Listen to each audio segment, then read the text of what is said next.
Good morning. I'm Fred Heldenfels, Chair of the Council for Continuous Improvement and Innovation for Texas Higher Education, and it's my pleasure to welcome each of you to the Council's third meeting.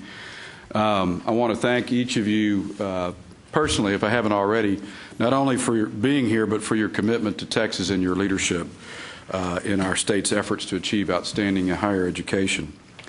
As you're aware, we're working to establish the next long-range plan for higher education in Texas beyond closing the gaps by 2015. In preparation for this, we need to begin reaching consensus regarding the measurable long-range goals and objectives we as a council will be recommending to assess our progress beyond the current plan toward true global excellence.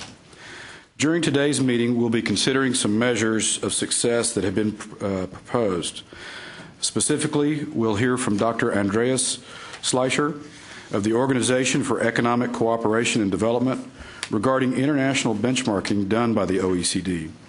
Secondly, we'll discuss with Assistant Commissioner Susan Brown the recommendations presented by Woody Hunt and Ames McGinnis at our last meeting in January. We'll hear from Dr. Larry Faulkner, former president and CEO of the Houston Endowment, and George Granger, director of research and planning at the Houston Endowment, about a new measure of educational success in Texas that they've proposed, or that was proposed by NCHEMS, the National Center for Higher Education Management Systems.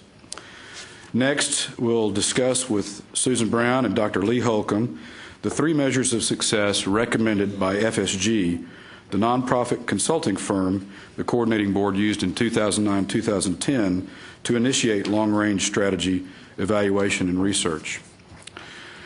I'd like for us to arrive at consensus on the metrics we propose as a council by our October 24th, 2012 meeting, so that the coordinating board can consider adopting these recommendations at its meeting the next day and going on to inform our legislators about these recommendations prior to the 83rd Texas legislative session. With this in mind, after our presentations and discussion this morning, the council will be divided up into three small groups that are pre-assigned. Each group will meet for an hour to further discuss and reach consensus among your group on the metric recommendations. We'll then briefly discuss each group's recommendations as a full council. So I'll be asking each group to address the following questions. First, does your group recommend that Texas add international benchmarks, and if so, which countries does your group recommend our state use for purposes of comparison? Is 60% a reasonable benchmark for 2030, or should there be different levels? And thirdly, how should we incorporate competency levels? That's all the first question. The second question... Only an hour? Exactly. So, Charles, you're going to have to manage yourself. Yeah, I know. Does your group recommend that we add as a metric the simple ratio introduced by NCHEMS for tracking the success of 8th graders through college? And thirdly, does your group recommend that we add any of the three measures of success recommended by FSG? And if so, which of the three, if not all three, does your group recommend? So, given all that we have to cover in our limited time, I'd like to begin our discussions today by introducing Dr. Andreas Schleicher from the OECD. He's joining us today from Paris, France, not Paris, Texas. Andreas Schleicher is Deputy Director of Education and Special Advisor on Education Policy to OECD's Secretary General. He provides strategic oversight on OECD's development and utilization of skills and their social and economic outcomes. This includes the Program for International Student Assessment, or PISA, the OECD Survey of Adult Skills, or PIAC, the OECD Teaching and Learning International Survey, TALIS, and the development and analysis of benchmarks on the performance of education systems, INES. Before joining OECD, Dr. Schleicher was Director for Analysis at the International Association for Educational Achievement. He studied physics in Germany, received a degree in mathematics and statistics in Australia, and is the recipient of numerous honors, including the Theodor Heuss Prize, which is awarded in the name of the first President of the Federal Republic of Germany for exemplary democratic engagement. Dr. Schleicher, welcome. to the state of Texas, at least electronically. Good morning. Good morning. I hope you can hear me well. And I hope you can also see my PowerPoint presentation that I'm going to share with you. How is it? Just click on the arrow. Just a moment. Click on the arrow, it should work. Yeah.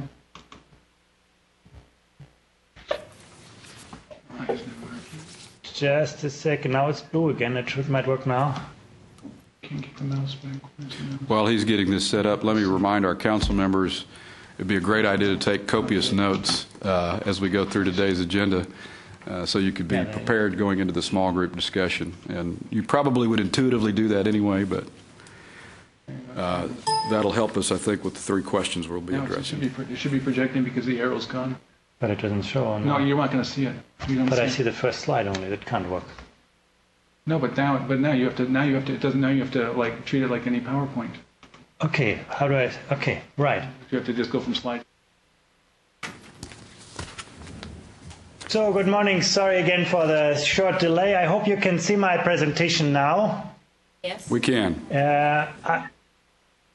Good. I wanted to start actually just showing you something about the pace of change that we have seen when we look at education across the world. And I'm starting with higher education. The chart shows you on the horizontal side the graduate supply, the proportion of people completing high-level qualification, university degrees or equivalent vocational programs. On the vertical axis, I show you how much it costs per student. And every dot that you can see here is one country. And to make it a bit more complicated, the size of the dot tells you where the money comes from. If the dot is large, it tells you that a large proportion of the money comes from private sources, tuition or other sources. If the dot is very small, it tells you that this is all paid for by the public purse. So you can see the United States here, number one in terms of getting lots of people out to complete high-level qualifications, number one in terms of spending a lot per student, and number one in terms of being very successful in mobilizing private resources. The only thing I haven't said so far is that this was in 1995. When you look at the same picture in the year 2000, you could see that it looked very different already. You can see that the United States is just at the frontier of many other countries. The United Kingdom has moved far ahead of this. And when you go to the year 2001, you can see suddenly Australia is at the lead. And the world doesn't stop really. You can see that things continue to change. 2002, 2003, 2004, 2005, 2006, 2007, 2008. And if you would have remembered, in the year 1995, Finland was just an average performer in terms of getting people out to higher qualifications. 15 years later, it's number one. Not because other countries have declined, but because Finland has improved its graduate supply so much faster than most other countries. If you look at the United States, you can see that in the next chart, basically. You can see basically the United States has more or less remained where it was in 1995, while most other countries have seen quite rapidly improving graduate supply. Sorry, my chart doesn't advance here for some reason. I have to get to the computer.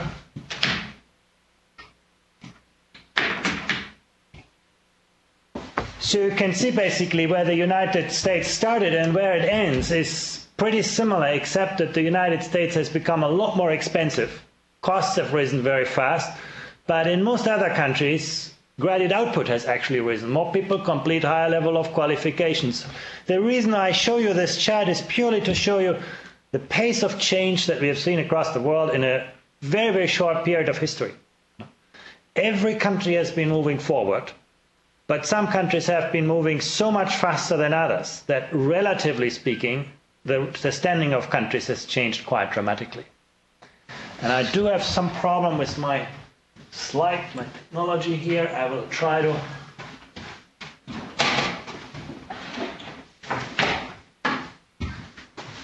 move that up. I wanted to just illustrate how the impact this has had on the global talent pool. If you look among the older population now moving towards retirement, you could see we had about 39 million people with a tertiary qualification. Tertiary means university or vocational programs. If you look among the young people, 25, 34-year-olds moving into the labor market, it's more than twice that number. But also the composition of the talent pool has changed very significantly. If you look in the older generation, you could actually say that about every third person with an advanced qualification in the entire world was an American, or in the industrialized world to be precise. If you look in the young population, you can see China really coming up. No. Basically, China providing now roughly an equal share of highly qualified people.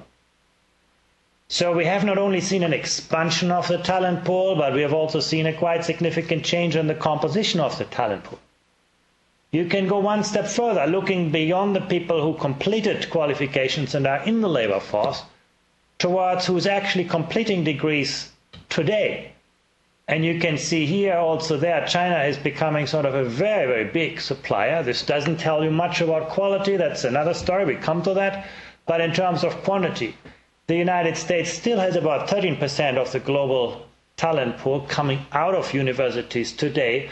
Russia comes next and so on. So again, here you can see dramatic changes. And then if you start to think not who's coming out of higher education, but who's moving into higher education, and then you can see the picture looks even more pronounced. You could actually see that about 43% of the people coming out of high school with a qualification that enables them to enter higher education. China is now quite dominant on this with 43%. We don't have data for India. That might change the picture, but not as much as you think, because the pyramid is much more shallow in the case of India. So a quite significant change in the composition of the global talent pool. You can ask yourself, why is this happening? On the one hand, education costs a lot of money. This is just sort of an illustration of the public costs that countries incur.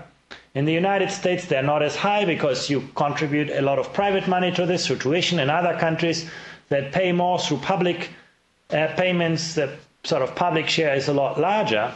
But the interesting part is when you look at the public benefits, basically the amount of money that countries generate through higher tax income, because people with higher qualifications end up paying higher taxes, end up incurring lower social costs, and so on.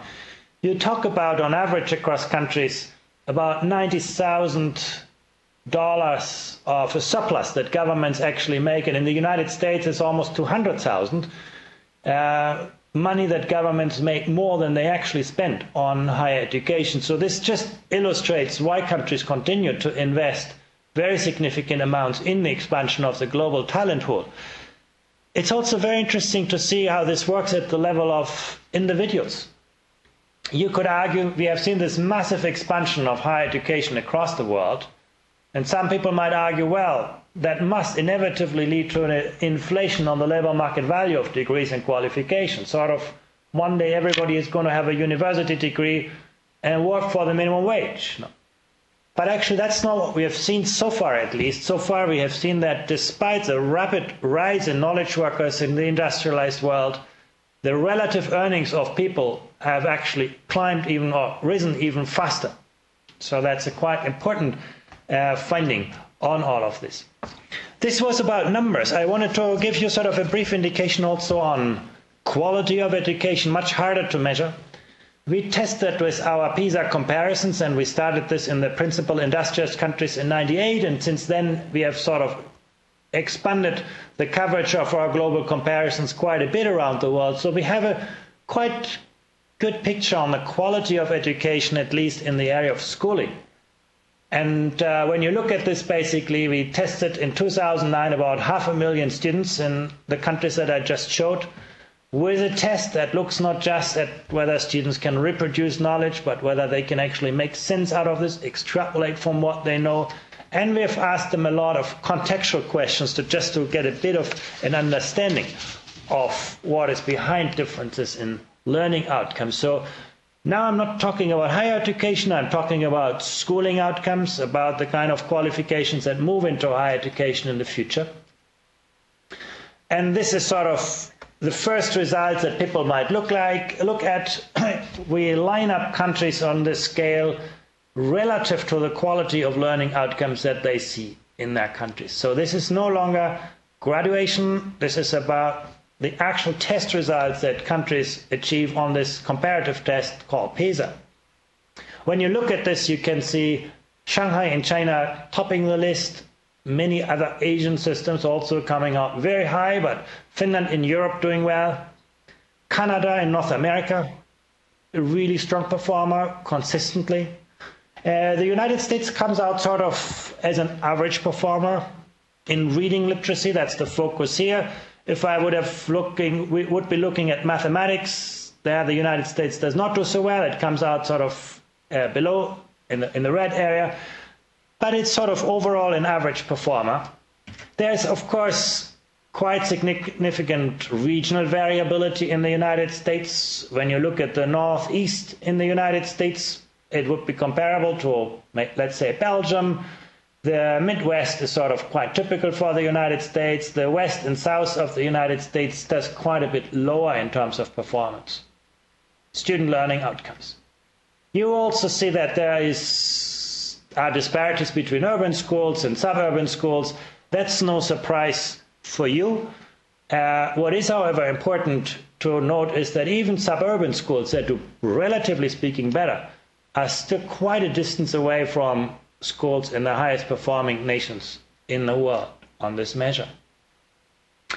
You can look at the performance distribution in the United States as well. What strikes you is basically that there's a fairly high proportion of students who do not reach even the minimum level of competencies, 18%. When you exclude immigrants, it gets a bit lower, it gets to 16%, but it doesn't change the story very much, whereas, for example, you compare that with Canada, it's only half that number. And that's sort of a particular challenge for the United States. If you look at sort of the long-term economic cost of this, you talk about $70 trillion that in lost economic output over the life cycle of those people. So that's a quite important part of the equation. At the top end of the distribution, the United States does around average. 10% of the students in the United States can be considered top performers by international standards in math, in science, in reading.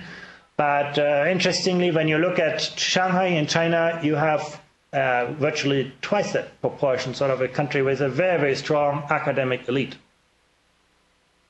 Another part of the equation is equity. In some countries, the impact of social background on learning outcomes is very high. In other countries, it's more moderate. If you look at this chart, of course, everybody wants to be there where performance is good and learning outcomes do not depend very closely on migration or other features of social background. Nobody likes to be there where performance is poor and there are large social disparities. What's interesting is that some countries end up there where performance is actually quite good, but there are large disparities, and some countries achieve equity at the price of mediocrity. So when you actually look at how countries come out of this, one of the most fascinating findings in our view is that you have actually a fair number of countries in the green quadrant, education systems that do well on average and at the same time manage to contain socio-economic disparities to relatively small levels. Some of the countries have measures already since the year 2000. I'm now giving them a colored bubble. And I'm making the size of the bubble proportional to the spending per student. No? The more money is being spent per student, the larger the bubble.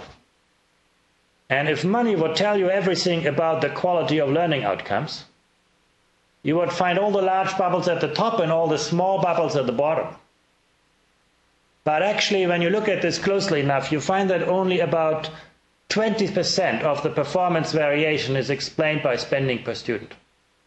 80% depends on how money actually is invested in education. I wanted to look at this with you in a bit more detail. This chart shows you basically how much money in relation to GDP per capita actually arrives in the classroom. And just before, you could see that the United States is one of the highest spending education systems, very generous in terms of public expenditure going into education, but it comes out quite low on this chart, pretty much towards the end. Why is that? Principally because a lot of the money that is spent on education doesn't arrive in the classroom. What you can see here is only the share of money that actually ends up in the classroom. Now, the next question is how you spend that money. One way you can spend money is paying teachers well. Where the bar is going upwards, the green bar is going upwards, you can see countries that actually invest a lot in their teachers. Korea is a good example. Now, that's the bar I have highlighted there. Korea tries to attract the best people into the teaching profession with relatively high salaries. Korea also wants students to learn for long hours, long school days, and that also adds to the cost. Korea does one thing more. They basically say we don't only want the best people to teach, but we also want to give those teachers time for other things than teaching, like professional development, collaboration, lesson preparation, and things like that. And now you ask me, well, how can this be? How can Korea afford all of those things? And the answer is very simple. Korea spends more than other countries on education, but the bigger part is that it actually has very large classes. So Korea makes a very deliberate choice. Korea says we want to have the best people to teach. We want to give them lots of time to learn. We want to have students going for long hours to school, and we pay for that in large parts with larger classes. If you go to the next country on the list, Luxembourg, it's exactly the opposite. Luxembourg spends about the same amount as Korea on education per student. But in Luxembourg, parents and teachers all like small classes, so a lot of money has been actually absorbed in reducing class size. But since Luxembourg can only spend its money once, basically it means that teachers are not paid well, that students don't have much learning time, and that teachers have little time to do anything else than teaching. When you look at this at the end of the spectrum, you compare Finland and the United States. You can see that Finland is a lot more similar to Korea, and the United States a lot more similar to Luxembourg. And when you look at this chart long enough, you actually can see that there is a pattern behind this. And that is that high-performing education systems usually prioritize the quality of teachers over the size of classes. Not the most popular choice, but it seems one that is associated with better learning outcomes. This is what I just wanted to show you, that sort of the volume of money doesn't explain a lot. It's more the spending patterns, the way in which resources are invested, that determine this. Now, this is 2009, quality, equity, money. You can do the same thing for the year 2000. And the picture looked around like this.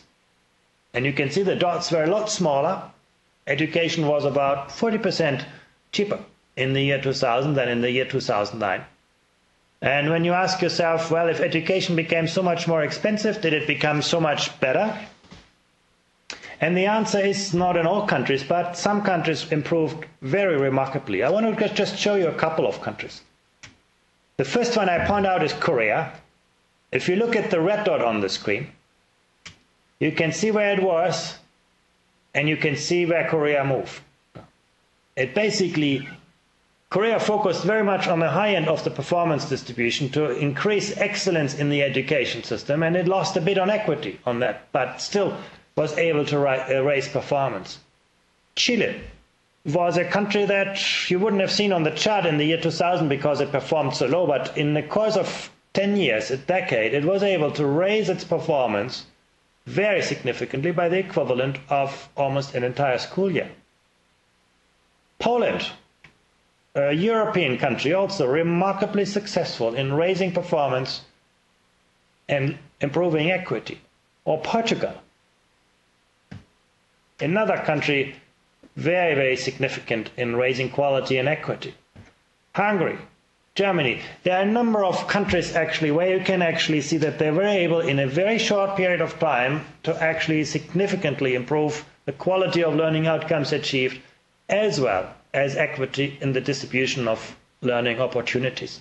And in very few of these countries was the explanatory variable money. In most countries it had to do with other factors that relate much more to policies and practices than resources alone.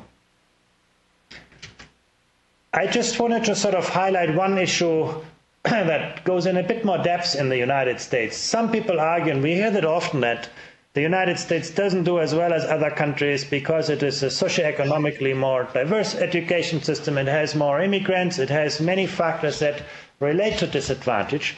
And actually, when you look at those things very closely, you'll actually find that that actually is largely not true.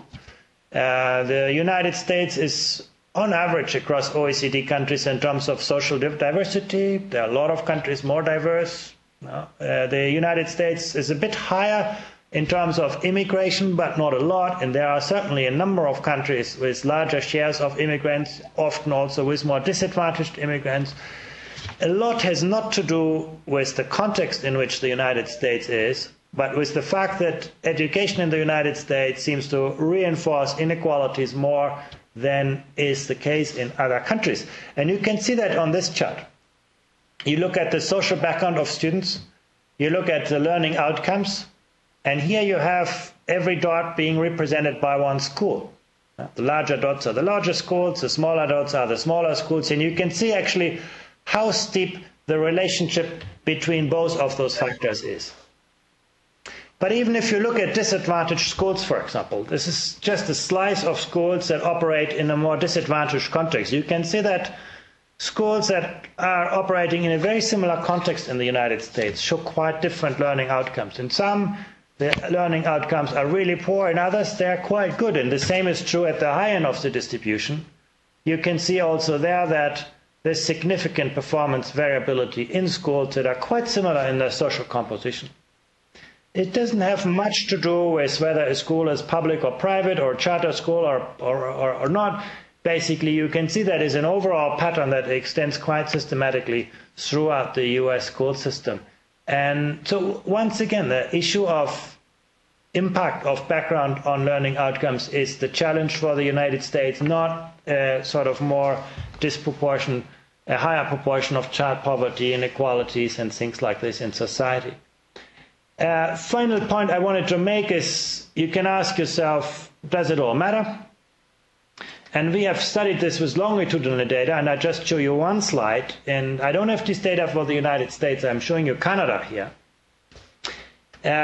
We looked at basically how predictive performance at school has been on life chances of people later. Access to higher education, getting a high-paying job, or lots of other things. And you can see that the students that at age 15 were performing at level 2 on PISA, the baseline level, as opposed to level 1, when they were 19, they were twice as likely to have moved on successfully to college, university, or a high-paying job. If they had achieved level 3, they were 4 times as likely. If they had achieved level 4, 8 times. If they had achieved level 5, they were 16 times as likely. So what you see here is that performance on PISA or on a test is highly predictive for the future life chances of people, even after accounting for social background and all of those factors. Now you might tell me, well, these kids were just 19 years old, there's lots of things that can happen later to you in life. Well, let's have a look at the picture at age 21. And you can actually see that at age 21, what you knew and were able to do at age 15 is an even stronger predictor for your life chances at age 21 than it was at age 19. You can go back and say, well, we take out PISA and we put back traditional school knowledge here, school marks, teacher judgments. And you can see they also predict something, but they actually predict a lot less than what you get when you have real objective data on what young people are able to do. So those kinds of measures on the quality of learning outcomes really have an impact on the life chances of people. So, in a nutshell, I wanted to show you how the pace of change in the industrialized work and education is really very different across countries now. Every country is moving forward, but some countries are moving a lot faster than others. I wanted to show you that quality and equity in education are not opposing or contradicting policy choices, but that actually a fair number of countries are very good in combining high levels of quality and a fair distribution of learning opportunities. I wanted to show you that outcomes have much less to do with the volume of resources that we invest in them than we often think, that the way in which money is actually being spent on education and the spending choices that are being made are a lot more predictive on this. And finally, you see on this chart that actually what we do in school has a quite significant predictive power over the life chances of people in terms of moving to university and other areas of successful life. Thank you very much. Thank you, Dr. Schleicher. Members, we have about 15 minutes for questions, and this was a lot of good information on international benchmarking, so let me open it up to questions for Dr. Schleicher. Bill?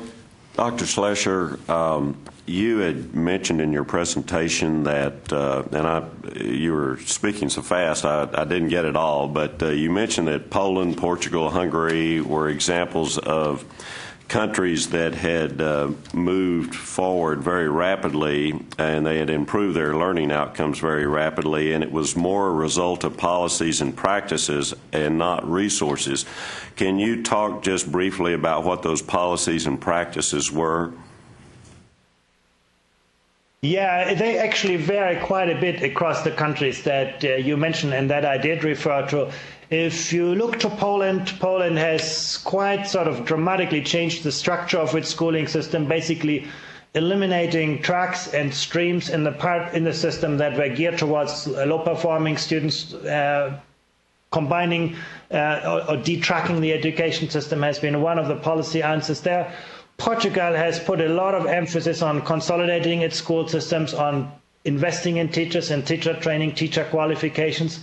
If you look towards Germany, Germany has invested a lot of resources in students with disadvantage, providing linguistic education to all of the children, and that's actually the part where, in the case of Germany, the performance improvement was most significant. Sort of the performance disadvantage of immigrant students has shrunk quite significantly. But when you look at this more generally, what are the factors that are behind successful education systems? You can see several things that actually extend almost through all countries. The first is the high value that those countries place on education in terms of having very high aspirations for all students and providing good support systems. Second, and that is usually reflected in high-stakes gateways. Now, one of the distinguishing factors other countries, the United States, is that many of the high-performing systems have very clearly articulated gateways. It matters a lot how well you do in high school. And third factor is systems attract, develop, and retain teachers very effectively. Teaching in those systems is a highly attractive profession, attracting the greatest talent, and there's a lot of resources going into the development of those kinds of teachers. That's almost, whether you're in Eastern or Western countries, a common feature. Last but not least, and then you can talk about accountability and school autonomy. In the United States, there's a lot of local autonomy, but when you think about autonomy at the point of delivery, in terms of the discretion that schools actually have to hire their personnel, deploy their resources, is a lot more limited than in many of the high-performing systems, where you have, on the one hand, very strong accountability systems, but also very sort of a lot of power really devolved up to the level of schools. And last but not least is the capacity to invest resources where they can make most of a difference. Particularly when you think, for example, of China, Finland, what these countries are very good at is attracting the most qualified teachers into the most challenging classrooms and getting the best principals into the toughest schools. And they usually don't do that with money alone. They often do that by incentives that are linked to career paths. For example, if you're in Shanghai, #1 on this test, and you are a vice principal in a high-performing school, if you do want to become a principal, you'll have to take on one of the toughest schools and show that you can turn that around. So there's a lot of effort in terms of allocating resources where they can be put to most efficient use. So it's a very complex matter, very difficult to talk about in a couple of minutes, but if you are interested in those kind of distinguishing factors, we did a report called Strong Performers and Successful Reformers in Education that provides a lot of very interesting cases on that. Okay, thank you. Further questions, members? Ray? Did you do any study as to why and where the resources go when they move from the classroom to the administration? Sorry, I didn't get the question. You are very far away from the microphone. Did you do any studying as to why resources move from the classroom to administration?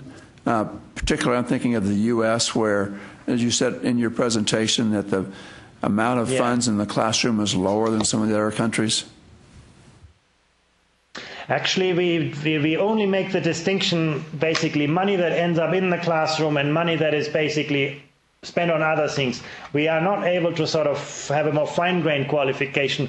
In the United States, this could be administration, it could be facilities, it could be transportation. There are a lot of things that are in this category. What our data show is that the resources that are spent outside the classroom are very significant in the United States compared with most other countries. But I don't have really more fine-grained analysis on that.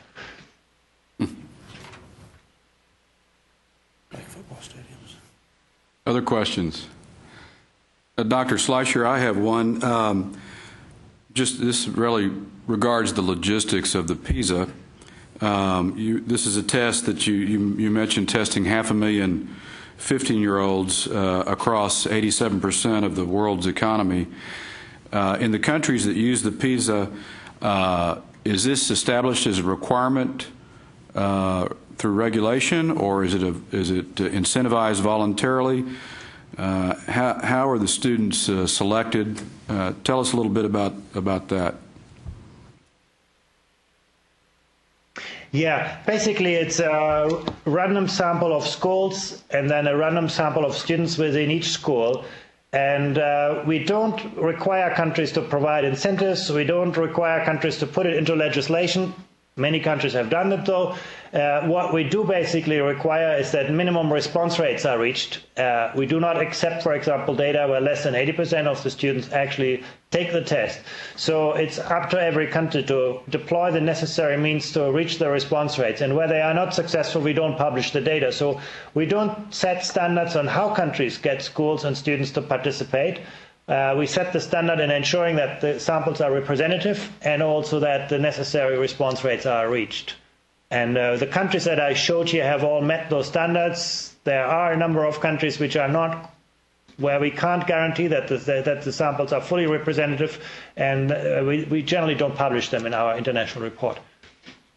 Thank you. For example, a good example is China. In China, we have a reliable sample only for Shanghai, which fully meets OECD standards of comparability.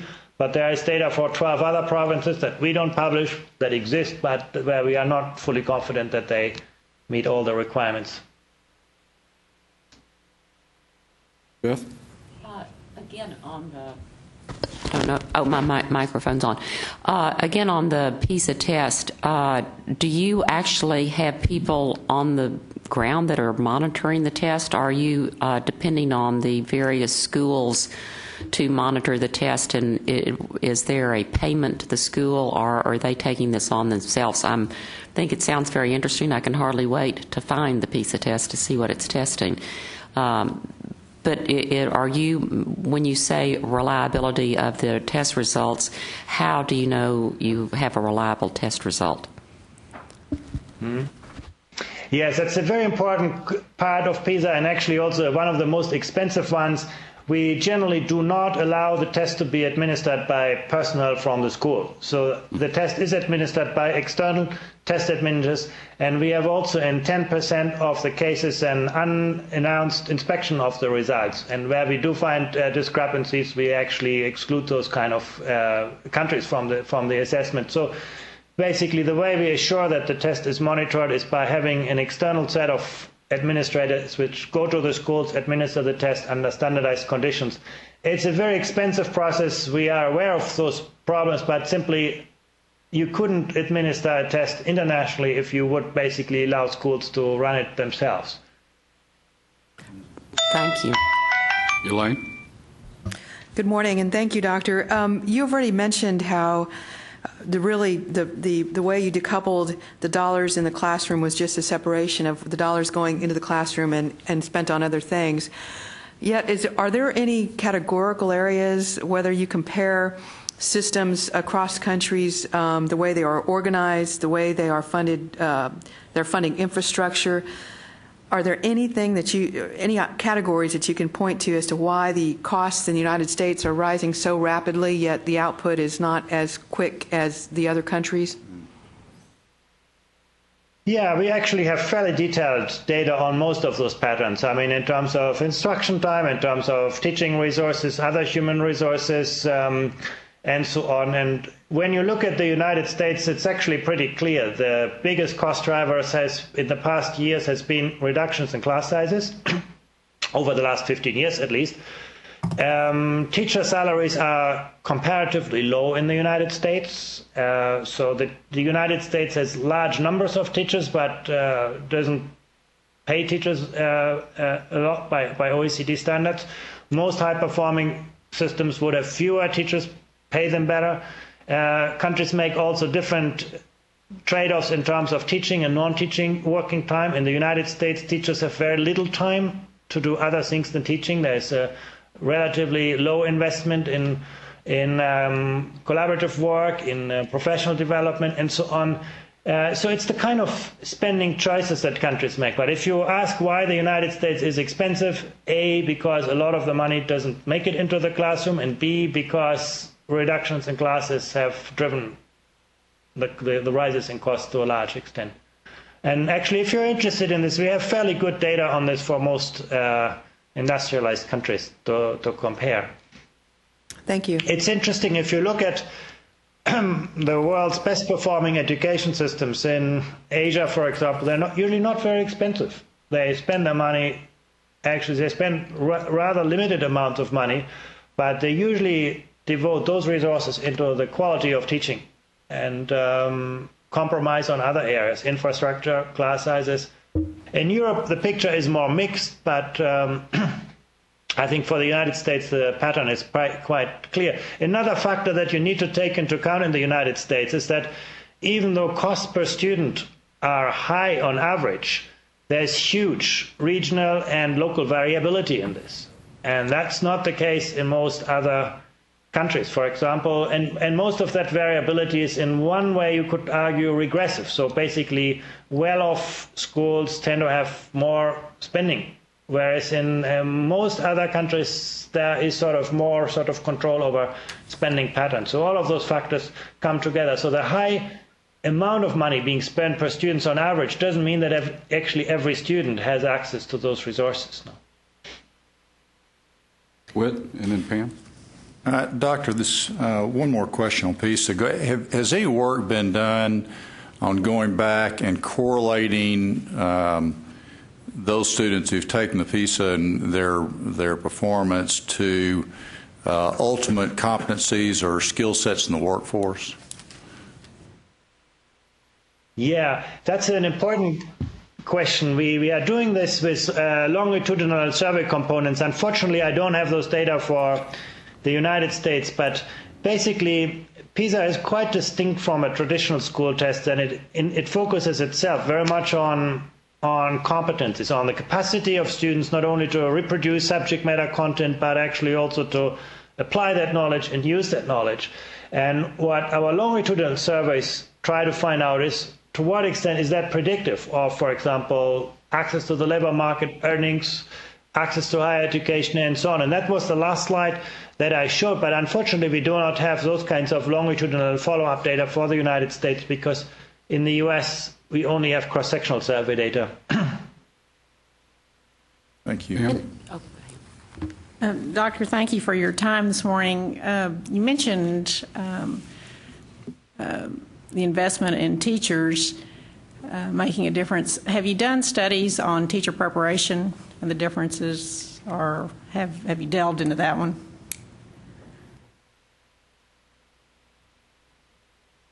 Sorry, I don't hear you very well. I said you talked about investment in teachers. Have you done studies on the differences in teacher preparation and how those teachers are recruited and trained? Yeah, I think it's always very hard to relate sort of issues of teacher preparation to the outcomes that we observe, because those are not sort of, the links are sort of quite complex. But when you look at high-performing education systems, there are several things you can observe. First of all, they have made teacher education usually very selective. If you take Europe's top performer, Finland, for example, they only accept 1 from 10 applicants into teacher education. There's a sort of very, very strong gateway in who is actually admitted to teacher education. Secondly, there's a lot of investment in teacher education up front, and that investment and usually includes a high proportion of clinical time, where teachers spend, for example, even in their second and third year, significant amounts of their time in the school with teachers, with principals. Third, countries usually invest significant resources into mentoring. Basically, when teachers enter the school, that basically they are sort of supervised very closely by experienced teachers. And then continued professional development plays a very significant role. And if you look at all of those components together, initial education and training, what happens before people become teachers, doesn't vary so much across countries. Where countries vary most is the investment they make in the people who are already in the workforce. So high-performing systems usually tend to invest very significant resources in teacher evaluation, teacher preparation, and teacher development for people in the teaching profession. So that's where you see sort of the biggest variability. Again, it's very hard to tie those results to the outcomes that we observe, because that's just methodologically very difficult to do. What we can say, and that's what I try to explain, is how countries that come out really consistently out on top actually work on this basis. But so again, a lot of emphasis on continued professional development of teachers in the profession, teacher recruitment, important part of the equation, and teacher evaluation. And usually also what high-performing systems have, and that's perhaps an interesting aspect for the United States, high-performing systems usually have quite differentiated career paths for teachers.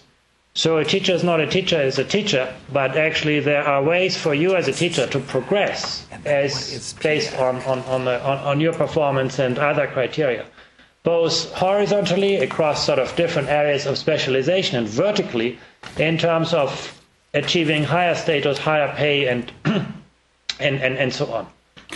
Dr. Slicer, as you know, our council's focus is on setting benchmarks for post-secondary achievement.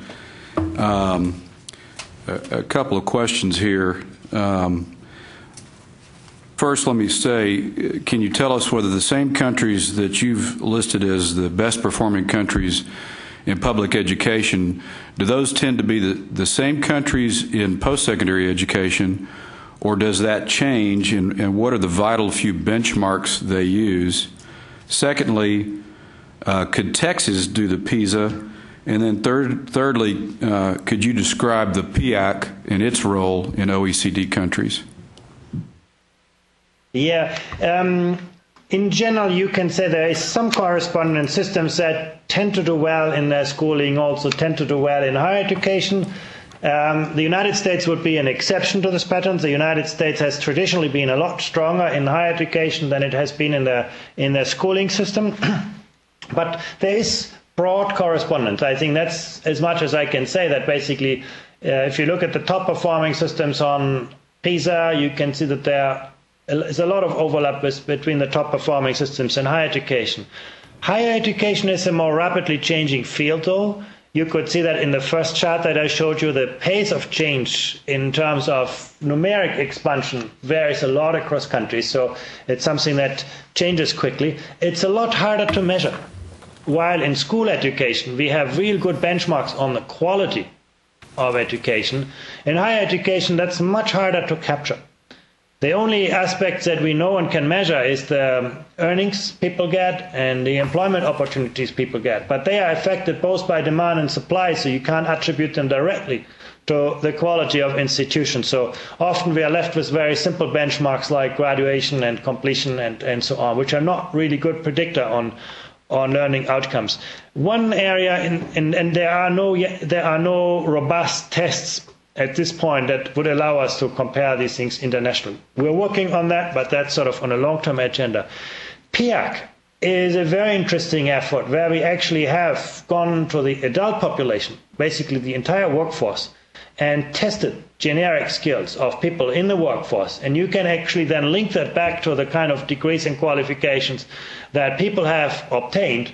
We're going to publish results on this only next year, but the one thing I can tell you now is that the link between the actual skills of people and the formal qualifications they have obtained, university and higher education and post-secondary education, is a lot weaker than what you might wish. So basically, there are a lot of areas, a lot of ways in which adults learn that are not based on higher education, and there are a lot of sort of basically the skill distribution in each of the categories is very, very wide. You have basically people coming out of universities with a very wide skill distribution that grossly overlaps with vocational programs and other secondary programs and so on.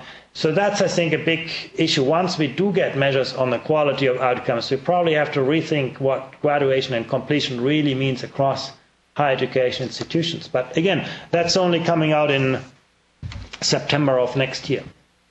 And Dr. Schleicher, what's your opinion about whether Texas could use the PISA to assess our 15-year-olds? Do you think that would be feasible in terms of participating with OECD?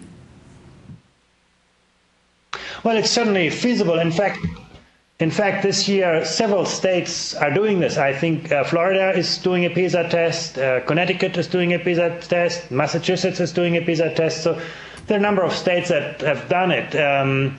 My only piece of advice, so it's perfectly feasible, and every province in Canada is doing it, every land in Germany is doing it. In most federal countries, basically, states and systems do want to benchmark themselves internationally. The one recommendation I have is, if you're looking into this, don't just measure the test performance, but really embed this with very good contextual information that you can actually analyze what are the relative strengths and weaknesses of Texas versus other states, versus other nations, versus other provinces and other systems. So I think the test is very important, but actually most of the value for policy comes actually out of understanding why systems do better and less well across. And I think that's something which I personally think is the most valuable and most important part of this. But in terms of feasibility, there are lots of examples of this.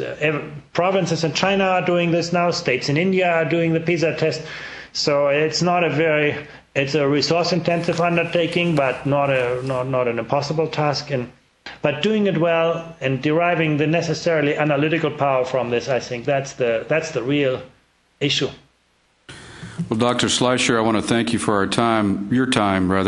I suspect that our council members may have other questions. Our senior staff may have other questions, and with your permission, we would like to be able to perhaps compile those and email them to you for some further counsel and advice, if you will.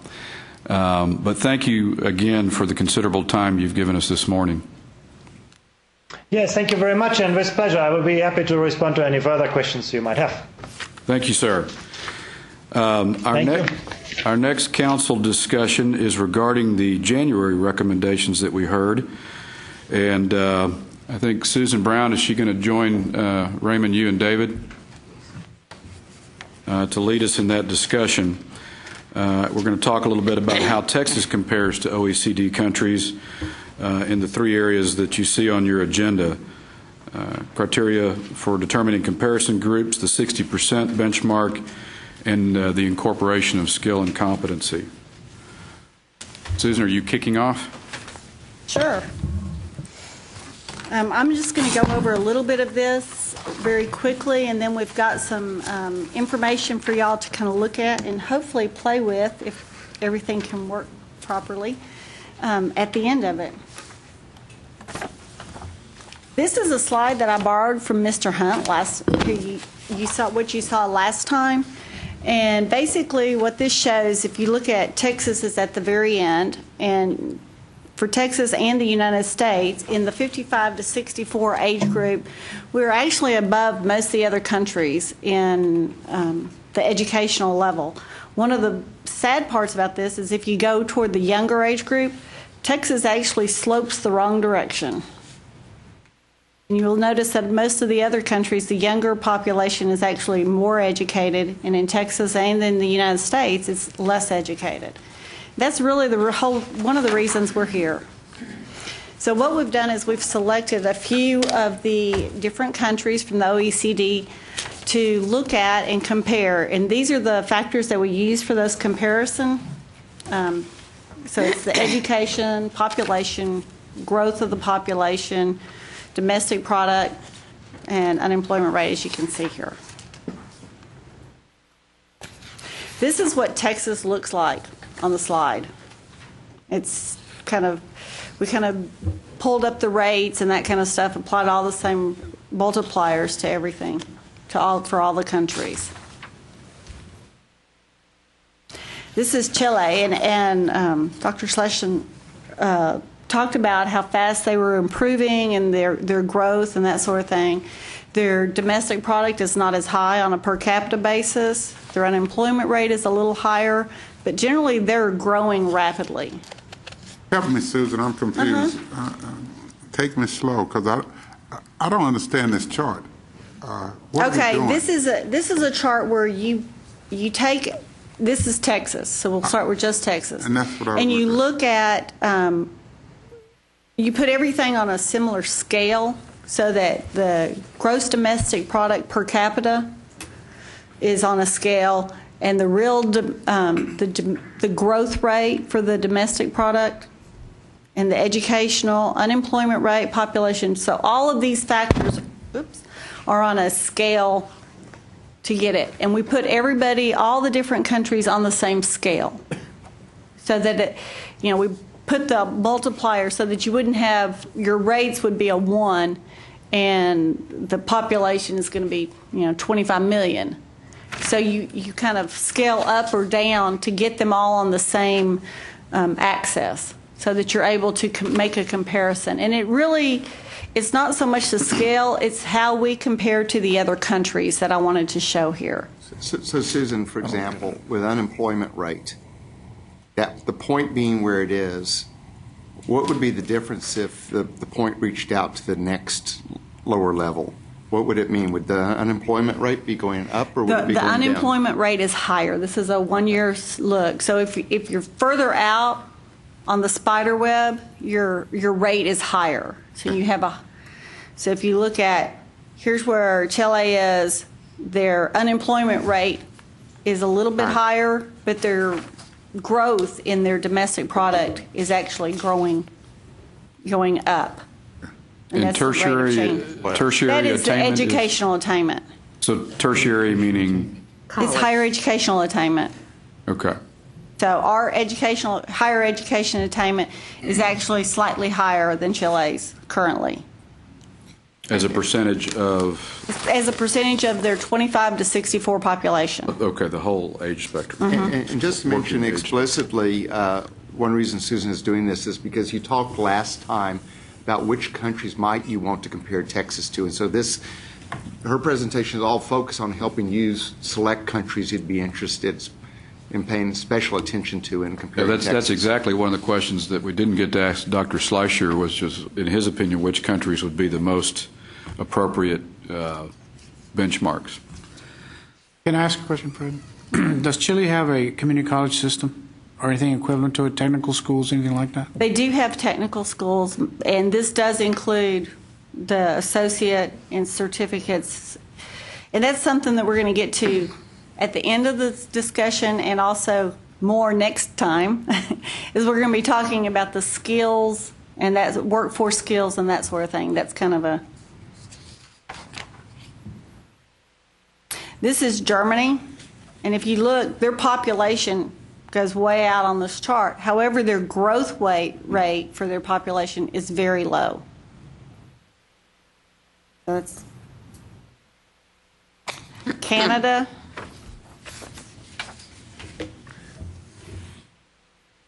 This is Australia. And these are some of the ones that looked closest to Texas. So that's... Here's the United Kingdom. Again, the population is high, but the growth rate of that population is not. Their growth rate is very slow. Their growth in their domestic product is low also. Through the United States on there, obviously their population just goes off the chart for the United States. So these are just some of the countries, and this is another slide that Mr. Hunt showed you last time. This one goes out to 2030, and it talks about maintaining the growth in what we've had, and we are growing in our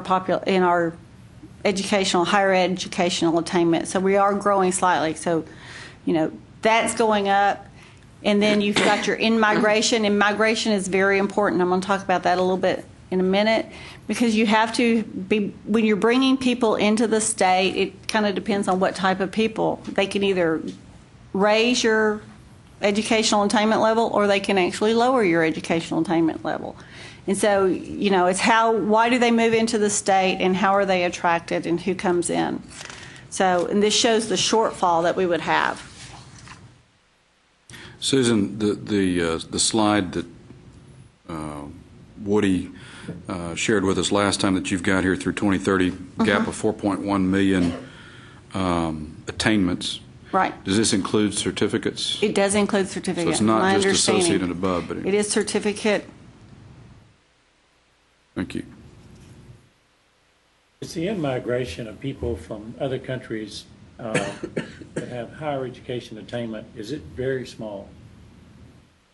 Texas. I could not I couldn't find, and I did look for it, an educational attainment for in-migration, broken out by other countries versus other states. So that's kind of a hard thing to get at. I don't think. Does that affect your bottom chart? This is our growth that we currently have, and so it could affect it. And as anecdotally, what would you think it would be? You think it would be small? I would think it would be relatively small from other countries. Those are normally thank you. Pardon me. Those are normally engineering types that are being recruited from other places, maybe, or technical people of some sort. Well, right. Yeah. And that's probably more likely to be from other states than from other countries, right. The engineers and that sort of thing. Right.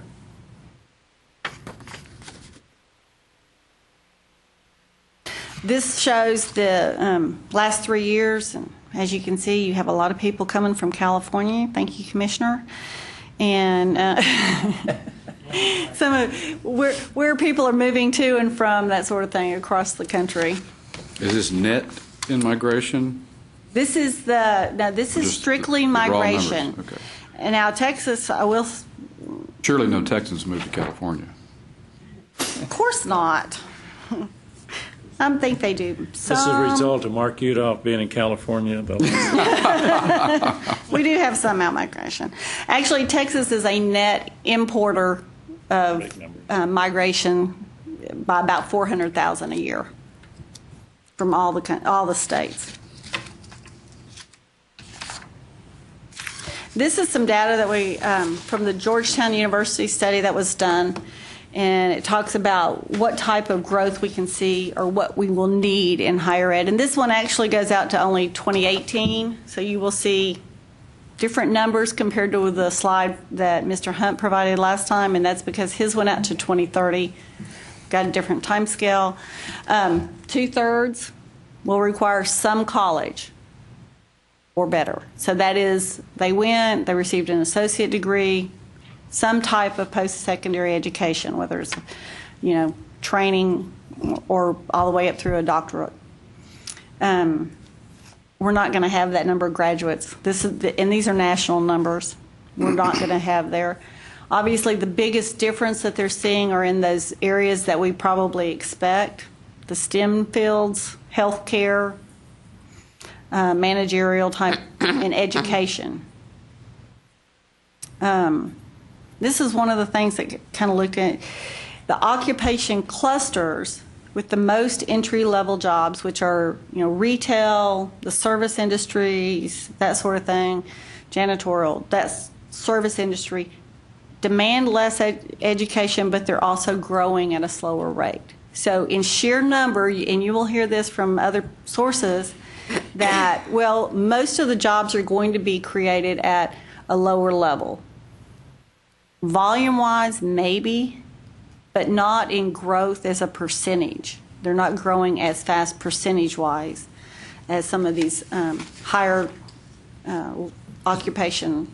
Mr. Chairman, Susan, there's been all of these stories lately that new college graduates are paid less money than they were paid several years ago, that there are a high percentage of college graduates that are unable to find a job because they don't have any idea what the degree is in.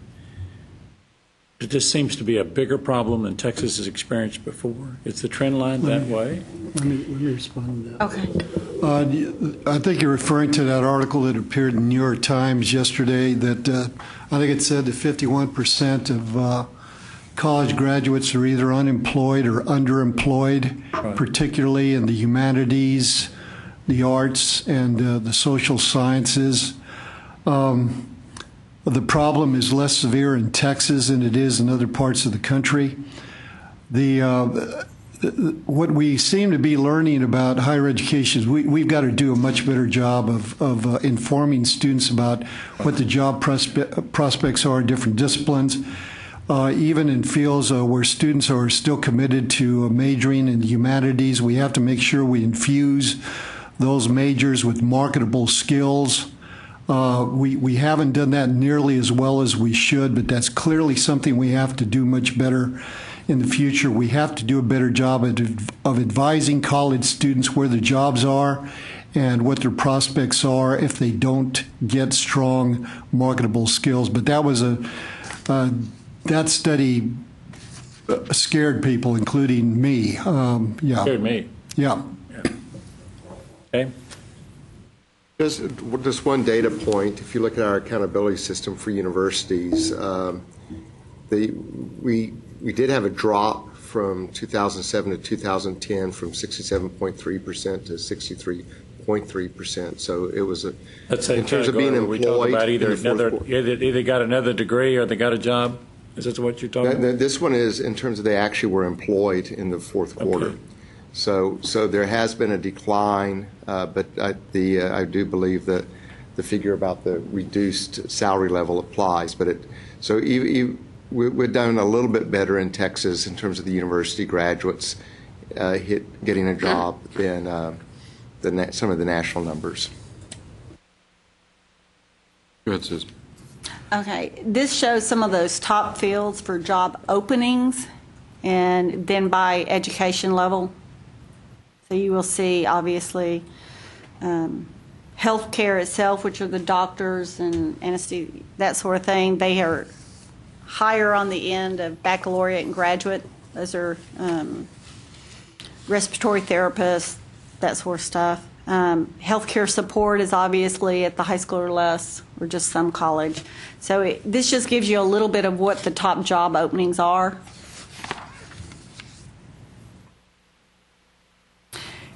Here's the bad news. This one looked at forecasts for demand and in post-secondary jobs forecast. Top 5 states, second tier. Texas is actually in the bottom tier for creation of jobs that are going to require post-secondary. I think Georgetown's study actually put Texas at, by 2018, it was either 56 or 58% of jobs would require post-secondary Right, compared to, Some the top states are in the, high 60s to 70% requiring post-secondary. So part of this has to do with attracting the right types of either companies or creating them in Texas so that that demand is there for the post-secondary. Do we know whether, since these figures are coming from the Center for Workforce Studies at Georgetown University, can they, at least for Texas, if not nationally, can they disaggregate their data, their projections, and help us understand what the slices of the pie look like? And by that I mean, okay, if that target for Texas is going to be 58% of jobs in 2018, what percentage require bachelor's or above? What percentage associates? What percentage certificates? I can ask them. I can call and get a hold of them and ask them. It wasn't in their report, but you never know what they can do with the data. They might be able to, and I can get that to you. And I'm not aware of any other studies. The Georgetown work is the one we've cited the most over the last year, but I think that would help us in refining the target and determining is 60% the right benchmark.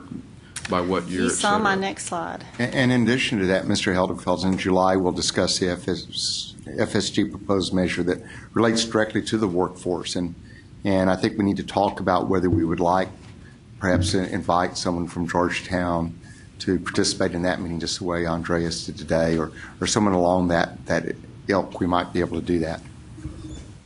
Mr. Chairman, may I ask a question on that last slide? Does that correlate to the gap of 4.1 million? They came from two different places, so I don't think it does. And this only goes out to 2018. The 4.1 went all the way out to 2030. Right, but I mean, if you extrapolated down or interpolated there, I mean, is it on track? In other words, are we having two mixed messages I can go back here? and look at that because this only gave 1 year. It gave the 2018 forecast year. So I didn't really have anything to do a track with, but that's another thing that I can look at. And Go ahead. I'm sorry. No, please. Real quick. The other thing is so when Georgetown does this, do they look at the infrastructure, industrial infrastructure as it exists in a moment in time to extrapolate out to say that Texas only needs 58%? Or do they factor in, if you had more highly educated thinkers, innovators, They don't. what could the industrial base look like? Right. It's a reflection of the current economy and the projected needs given the state of the economy in Texas now. And I wanted to make that point because these projections are based on the economy we have, not necessarily the economy we would like to have. And as everybody in this room knows, Texas is a low-wage state. Right. Well, actually compounding it right now, I had an email this morning, and this is anecdotal, about an employee we're losing to the oil field who was on a technical path with us, because not only is he getting a bump in the hourly pay rate, he's getting promised a minimum of 60 hours a week. It's not an educational attainment deal there. Yeah. That's the nature of our economy right now. Say to you, somebody who has a little experience there is just, Pam, be nice to him because he'll be back. When he gets worn out in about 3 months, we may. No. The industry is like this. I guess, Mr. Chairman, that's my point. If we were to look at this and say, let's base our figure around 58%, I feel like we'd be settling as a state instead of trying to take us to the next level of an economic base that truly we need to be at. Oh, I agree 100%. I do think we need to know where we're at, what we look like. Absolutely. But it's kind of like in Closing the Gaps, we have our enrollment projections that show if we don't change anything, here's where we would be. If we do what we know needs to happen, this is where we want to be, and how do we get there? Right. And that's that difference of how do we get there that we need to be talking about and working on right now. The difference between these folks looking at and projecting from a expected workforce need perspective versus what we aspire to become by 2030. I just think letting out these kind of numbers is sort of dangerous in a way. Can I ask one question? Because I'm going to ask a really stupid question here because I'm having trouble with your chart. Okay, Texas is 58%, you say, of this.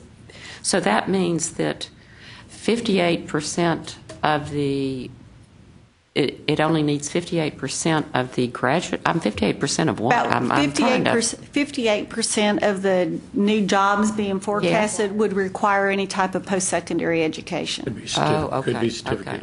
Okay. Projected to the year 2018. Make a big part of that.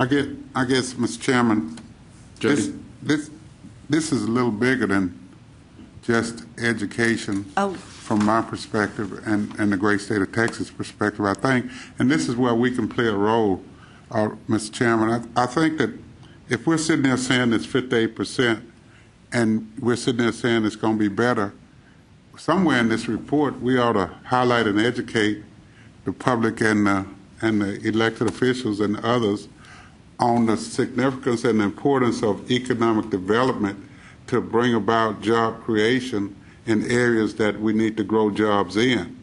And we need to say that. We need to say that, and we need to say it time and time again like a mantra, because it's what's happening. If we don't talk about it as where we are in a coordinated, educated, higher education coordinating board way, then people won't hear it, because we're so fragmented and so departmentalized around the state. We need to be more coordinated. So let's think of ways where we can take that kind of statement and put it in what we're talking about, and let emphasis be put on it where we won't have the New York Times telling us anything. We'll be doing it for ourselves.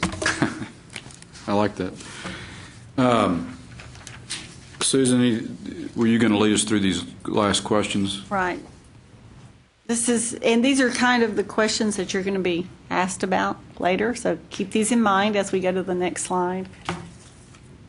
And this one's going to take a minute to... Keeping in mind we're 5 minutes behind agenda time. Great. No okay. pressure. No Here is a slide, and we will send each of you a link to this so that you can actually play with it on your own. This shows where Texas currently is. And again, we have a different time frame. This was supplied by NCHIMS and CLASP, which is a policy institute that is working with them. And there's your, up in the top right-hand corner, you will see your 60%. And additional goals, you've got 3.2 million more in that time frame. And this is where, like I said, this is where we are right now. Now this is by 2025, this is 2030. 2025. This is what they created. So this is what we get. Okay, and if you look at the bottom, and we try to move some of these slides around to see where we need to be. And if you can get, I don't know if you can get there. We're having some mouse problems. You can't see the mouse. So this is basically high school graduates at 65%, because I know this is hard to read. College going rate is at 56.7. So those students who graduate, how many show up in college the next year? And of the 20 to 39-year-olds, only as a percent of that population, it's 0.91% are in higher ed at this time. If you move all of these, you see the little black line. If you moved all of these up to the average for the 3 highest states, that would get us, okay, see, she's moving, and if the additional degrees over there is changing, that increases it to from 300,000 new degrees or awards, because it does include certificates and stuff. It would get us up to 1 million. So this lets you yourself employ some what-if scenarios. So what if you increase graduation rate, but you didn't increase the college going rate? What would be the end result? And this is done in a linear fashion, so it's not perfect, of course, but it gives you an idea of how things move if you change some of the moving parts, and you'll be able to do that at your leisure. So this is something, and you can play with it. Then it goes down to, here's the current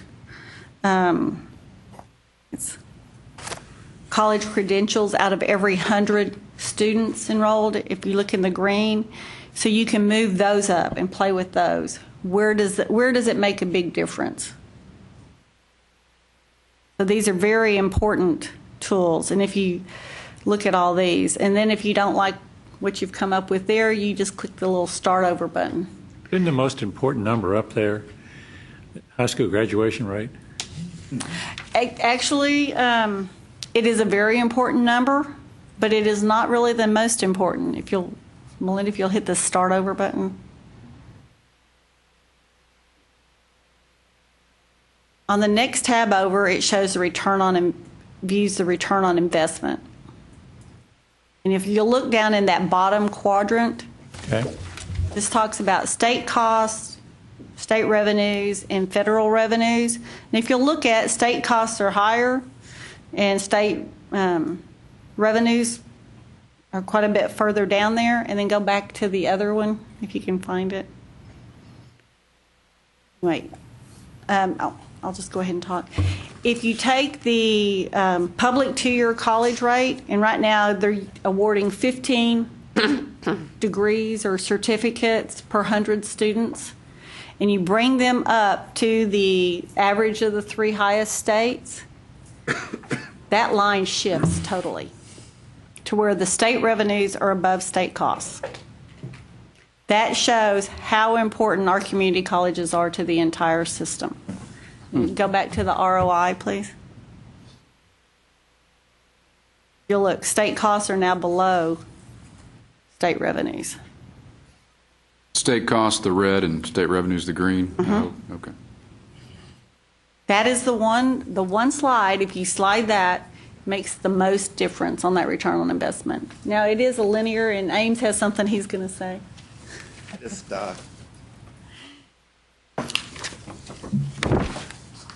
I think that one of the things that it's really important on the first slide to emphasize is that if you got to best performance in the country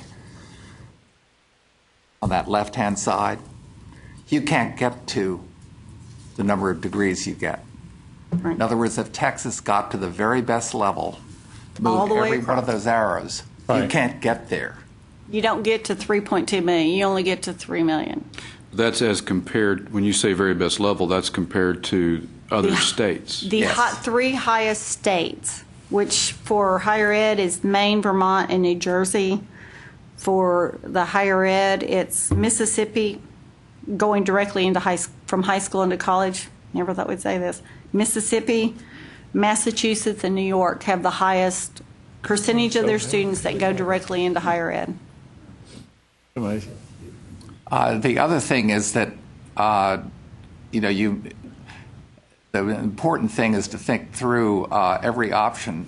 People will say, well, if we just get more students through high school, that will do it. Well, it won't. We'll just get more students to complete high school, complete college. That's really important, but that in itself will not do it.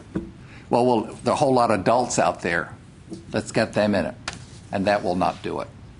But the point is that you've got to work on every single one of those. And then the question is, where are the real problem areas? And one of the issues in Texas is that actually the research universities and the four-year institutions do reasonably well.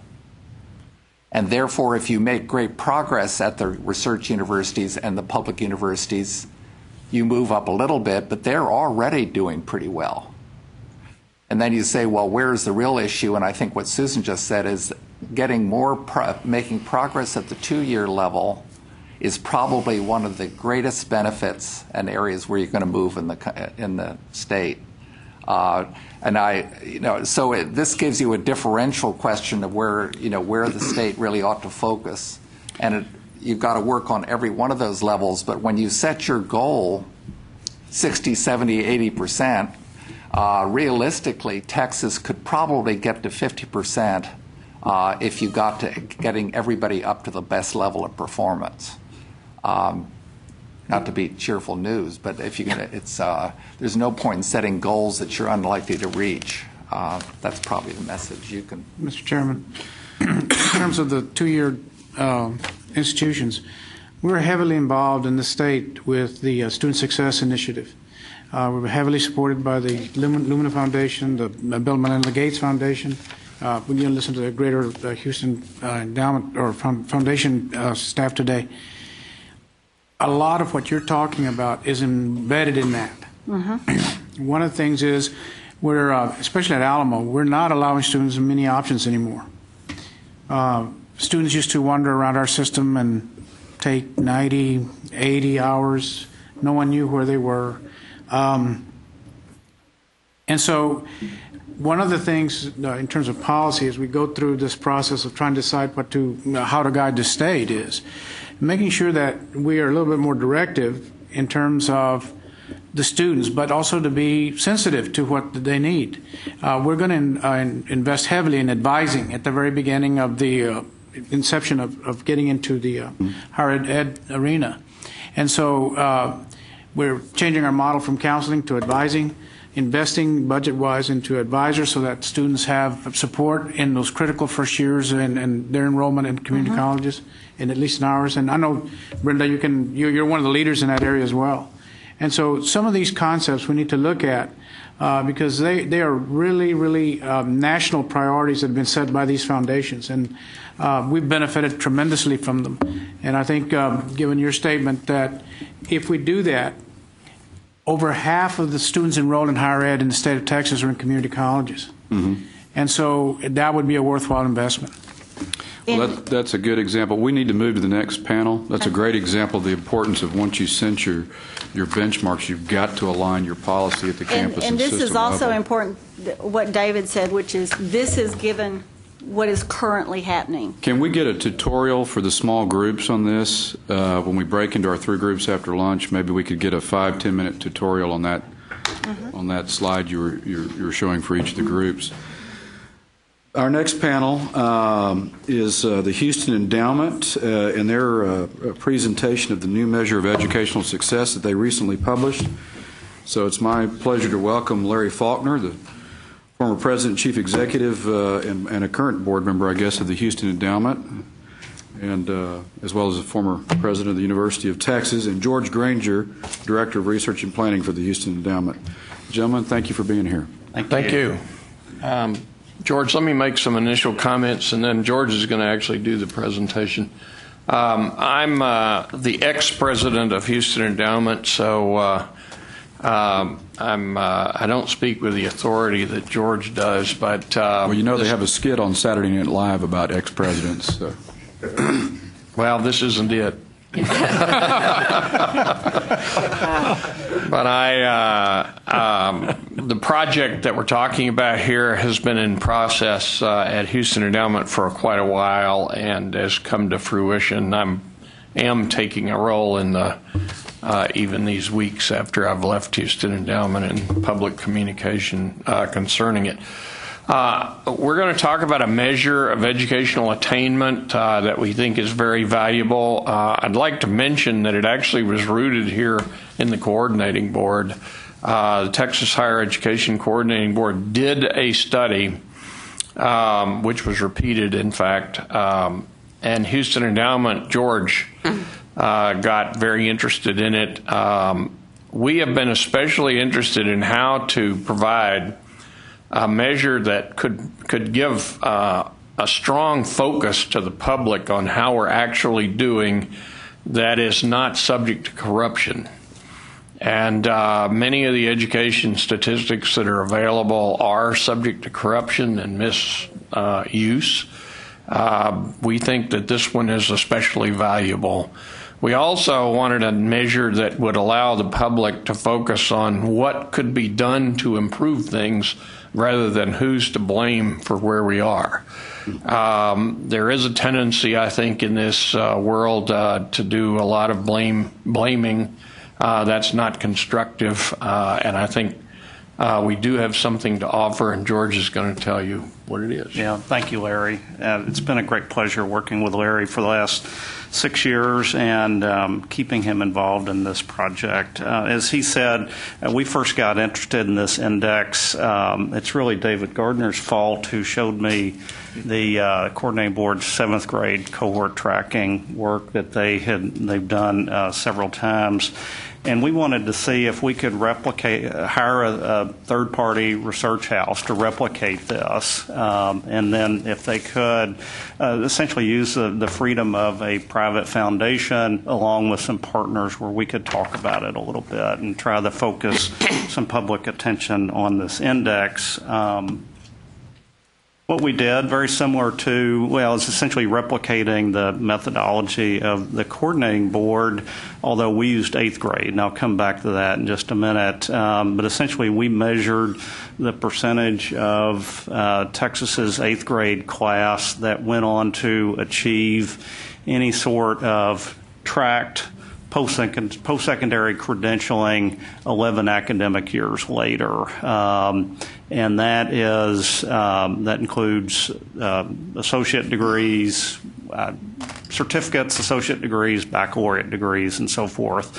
We hired the National Center for Higher Education Management Systems. Goes by NCHMS. I think Susan mentioned them in her presentation. Very credible national research house.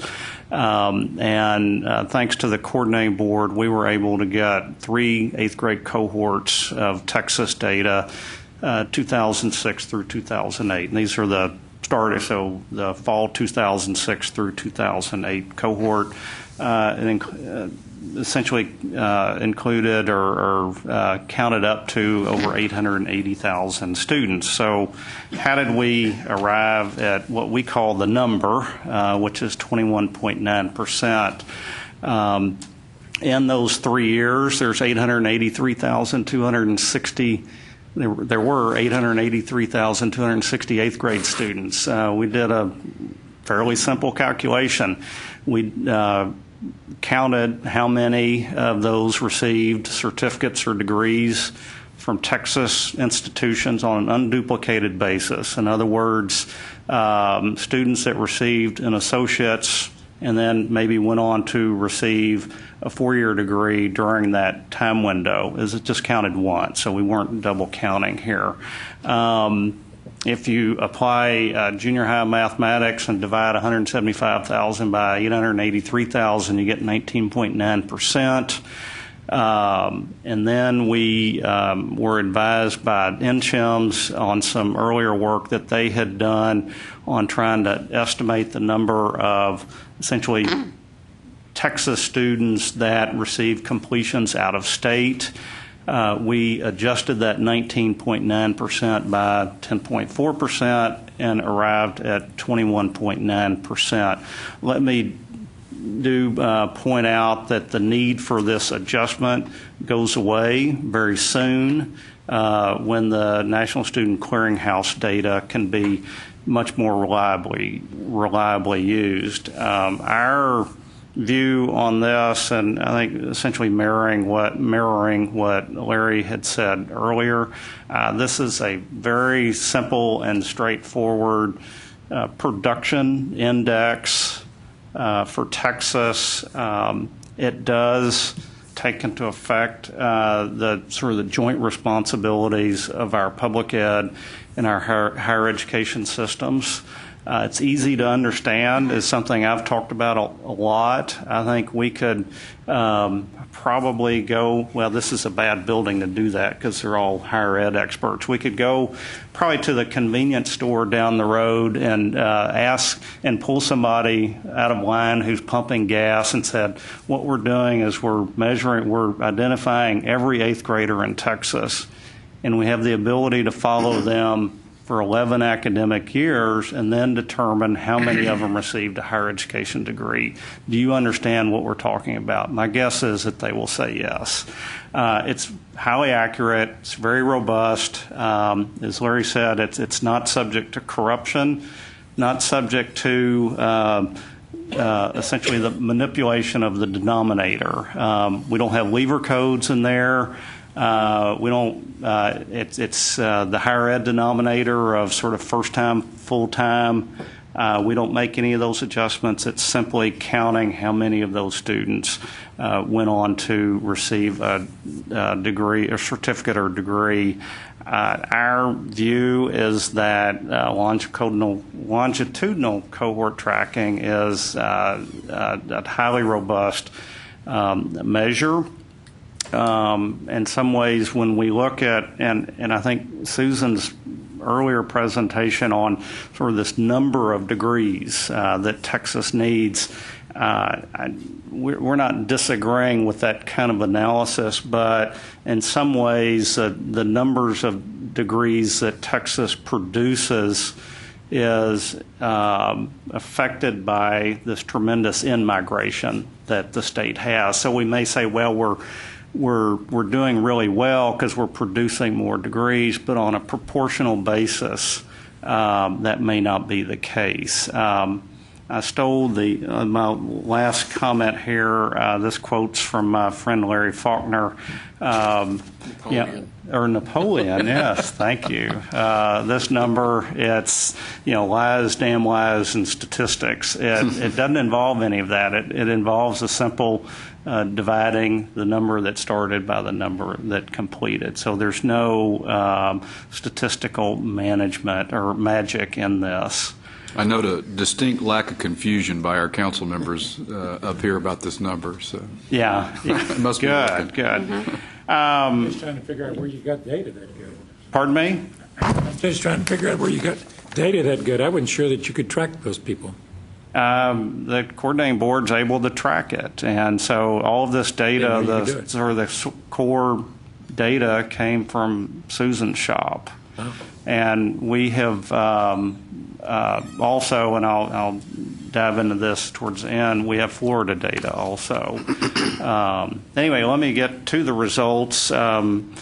If you all are familiar with the coordinating board's earlier work with the 7th grade cohorts, these results more or less mirror those.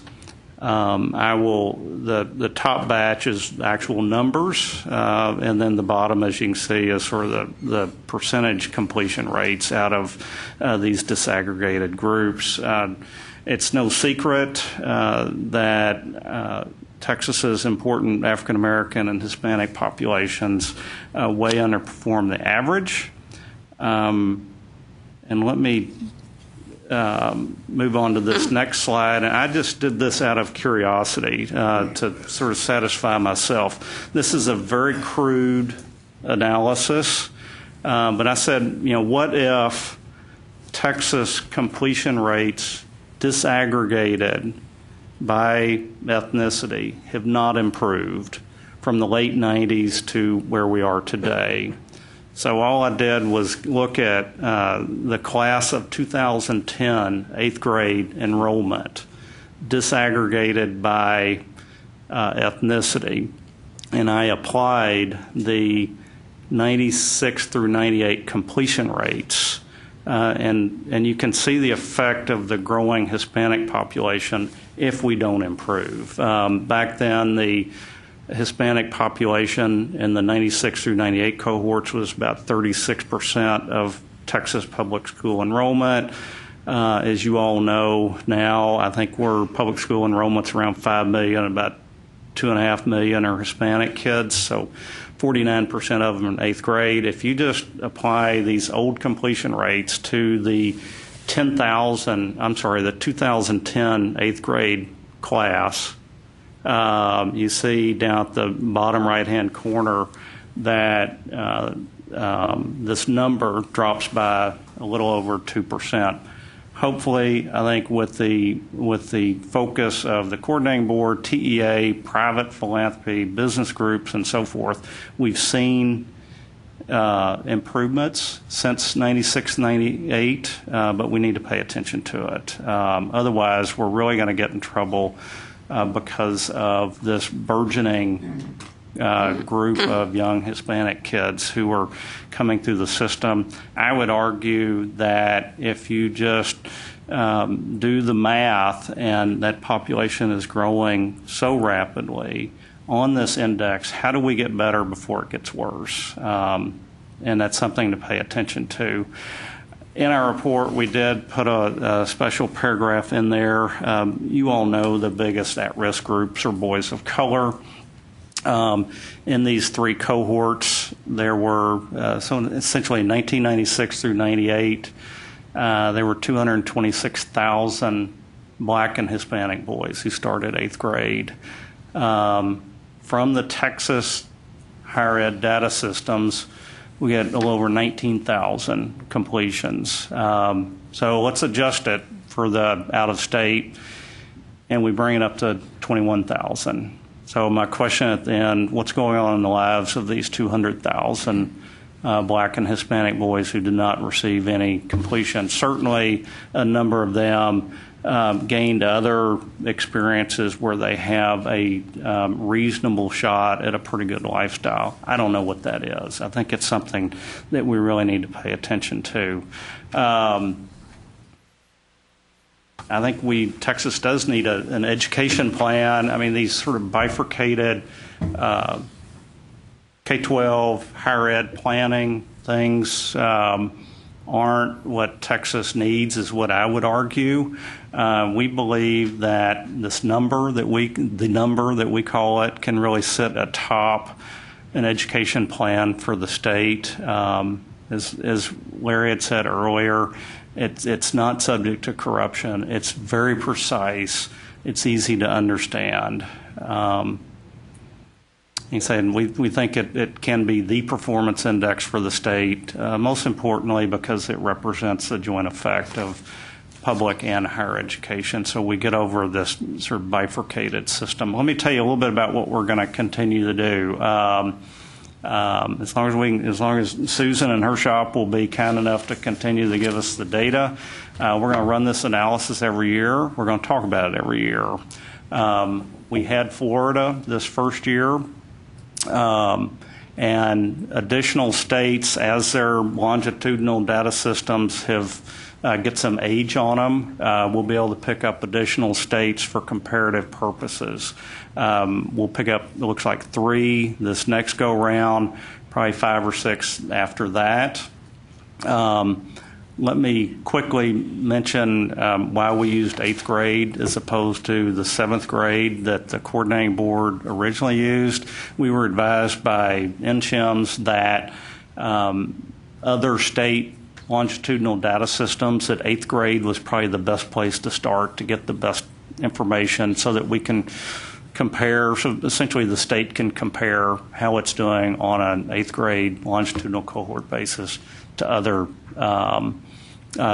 states. For next year, we were exploring the idea of can we take this state number and disaggregate it on a regional basis.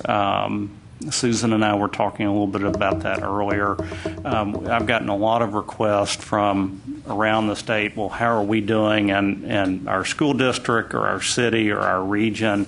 So we're going to look at big kind of regional disaggregation, maybe use regional service centers as a way to do it, and also regional within Texas. Within Texas, yeah. And George, just for your information, we have done it by our 10 higher ed regions. Yeah, the problem with the higher ed regions, I think the problem with the higher ed regions is that for instance, South Texas is San Antonio South, where there's a lot of difference between San Antonio and the Valley, and so if the data is available, we may say, can we do it on the regional service center basis, which I think give us better idea of what these regions are doing. And I'm also interested, if the codes are in the data, can we look at the 8th graders free and reduced lunch as an income proxy and those not, and see what, I think we know what those results generally are going to be, but I think it's important to put that out. Thank you. Can I ask one question about the data, just so I make sure, and this is Susan's data. Are you saying that you can track John Smith and Juan Gonzalez or something from 8th grade, and you can say whether Juan Gonzalez You can't say whether one did, but you can tell whether number 3,574 did. Okay. Yeah, it's all blinded. Blinded. It's all blind. But it's a real individual person that actually did it, and not just numbers to numbers. And okay.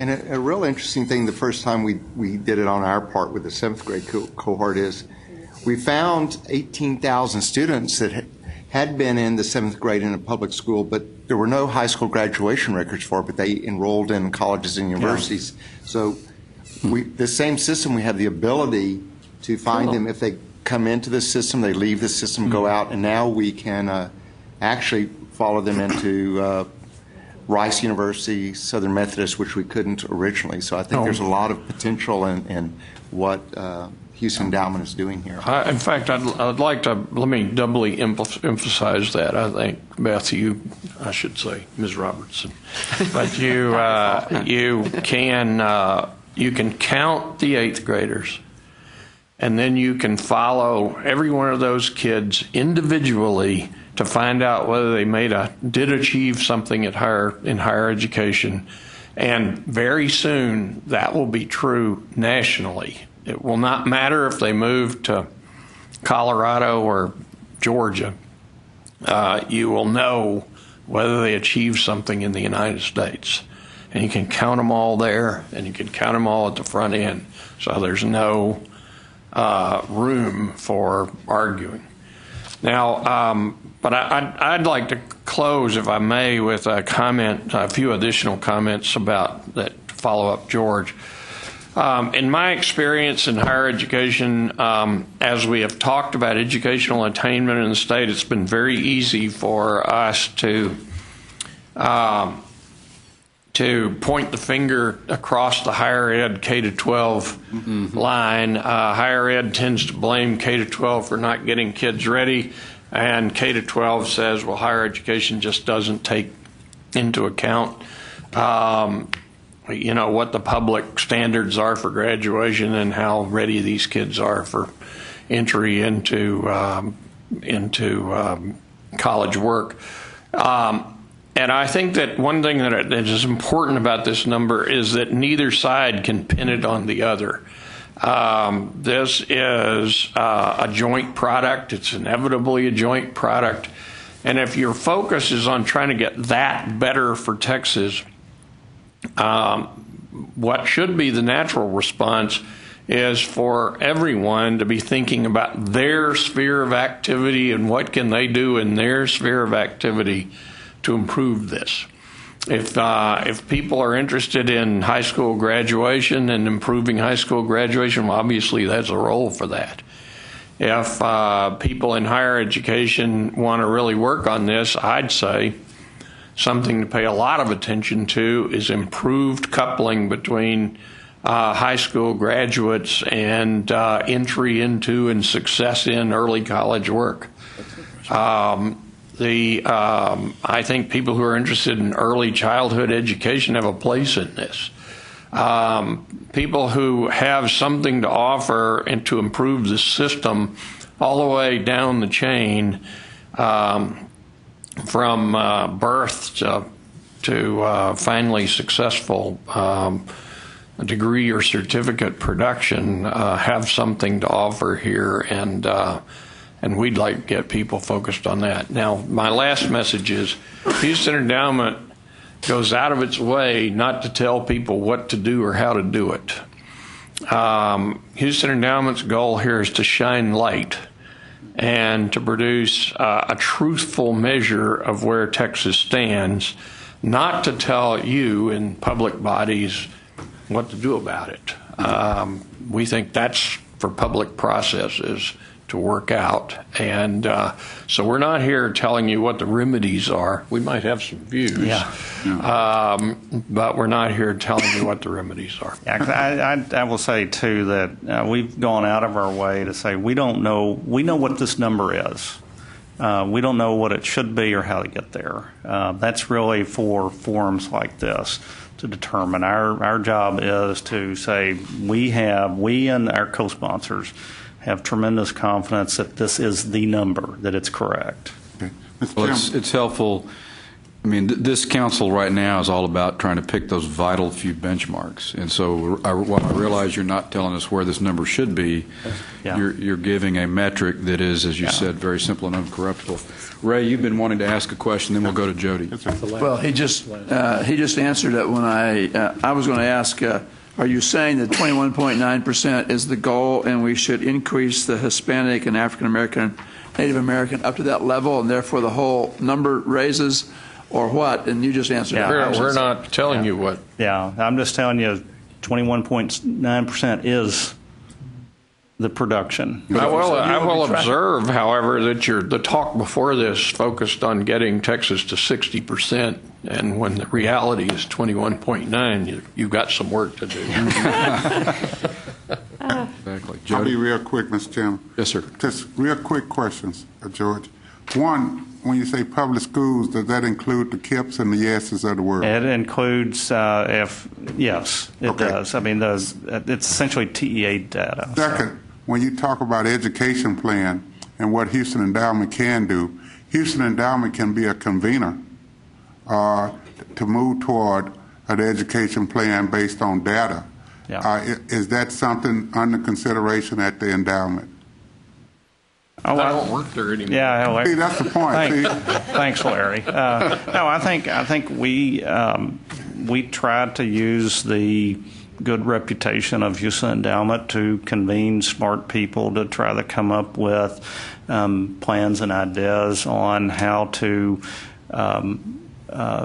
create what I call better conditions, institutional conditions in which all kids have a chance to succeed. Ultimately, they have to do the work. Absolutely. But we're all about supporting efforts that help adult leaders such as yourself and the people who run these systems and institutions to create the best, most barrier-free pathways for kids, and if they do the work, they should succeed regardless of gender, ethnicity.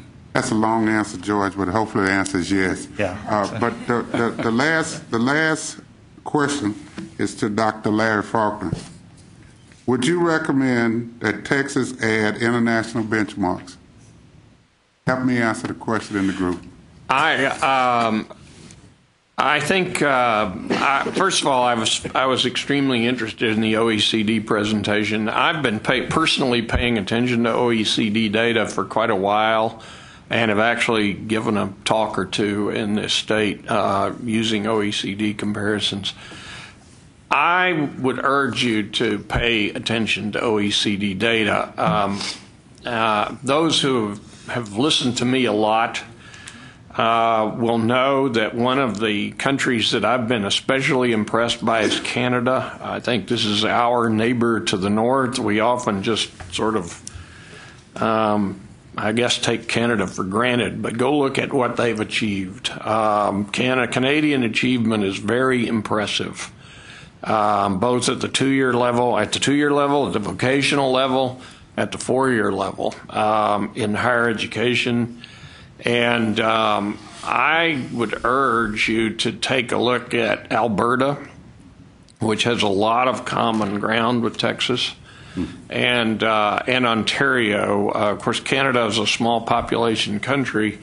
Between Alberta and Ontario, you've got two provinces that have enough weight and similarity to Texas that I think there's a fair amount there. Don't forget that Canada also overcomes big immigrant flows. It also has remote populations that are very difficult to get to, has a lot of diversity, and yet its achievement is they leave us in the dust. So that does answer one of the things that we didn't get to with Dr. Schleicher, which is of the high-performing countries.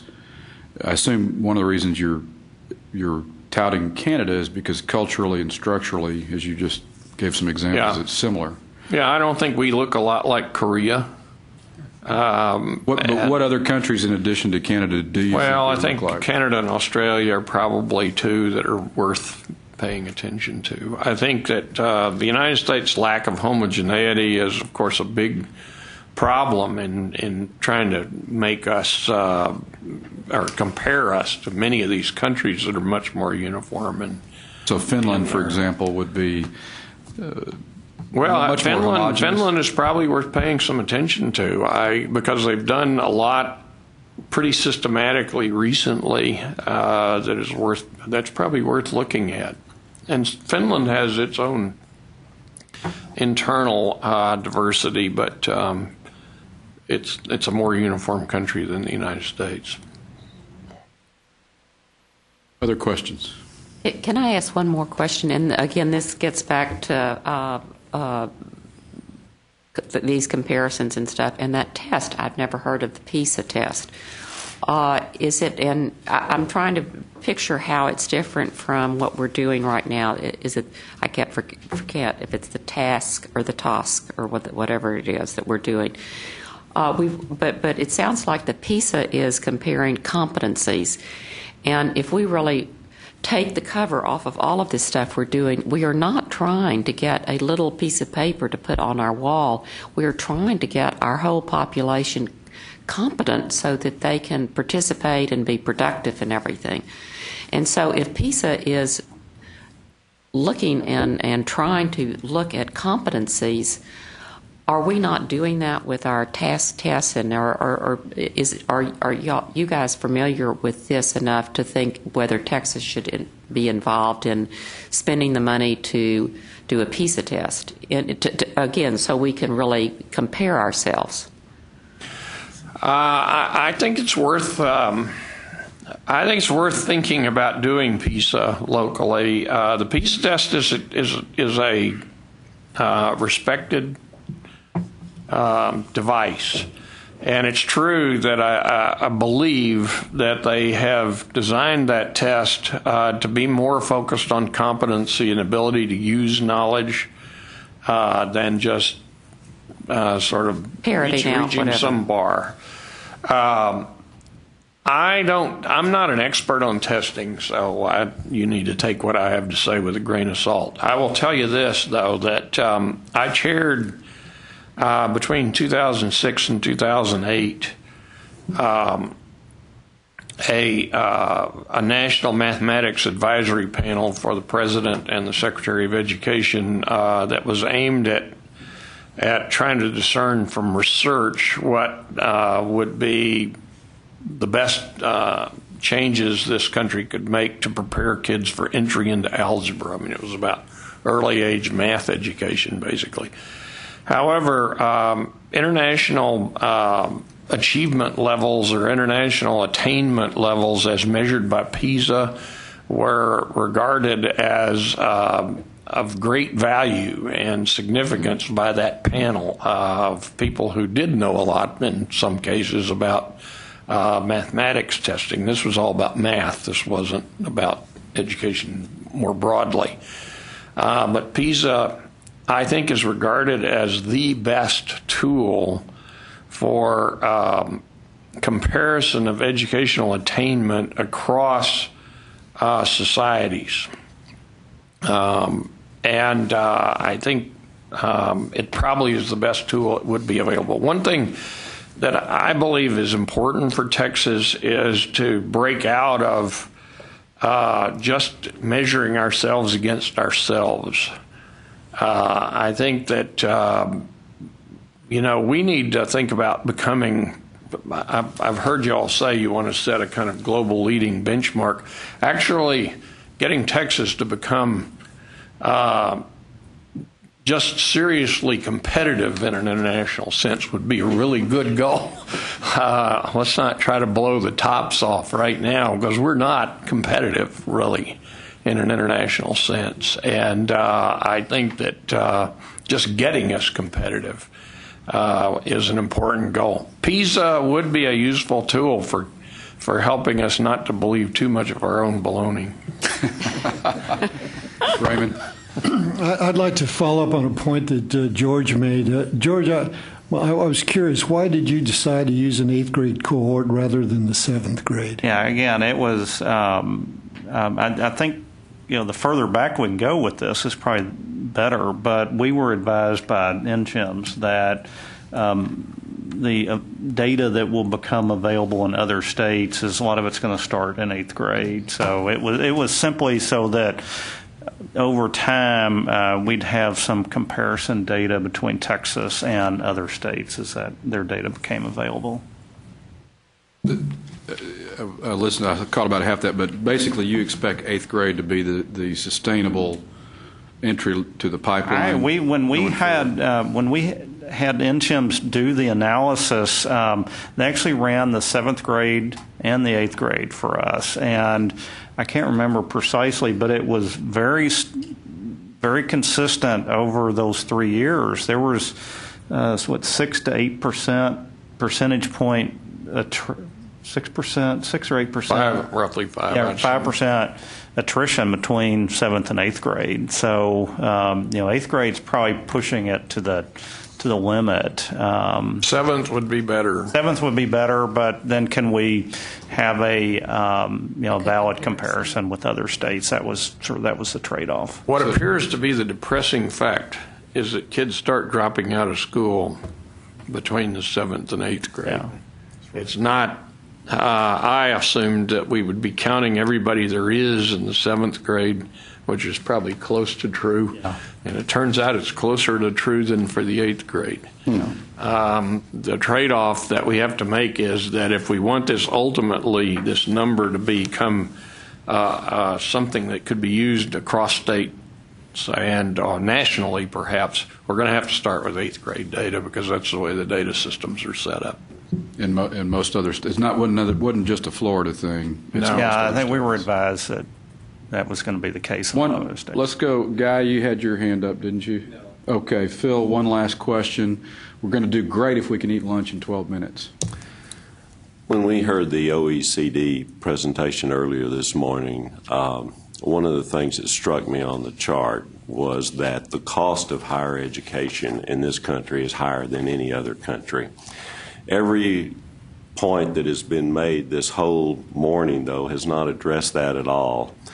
Have you looked at that at all, the impact of cost, and particularly with the impact it has on these demographics that you have been throwing up here for us to look at? Because it does seem to be an issue.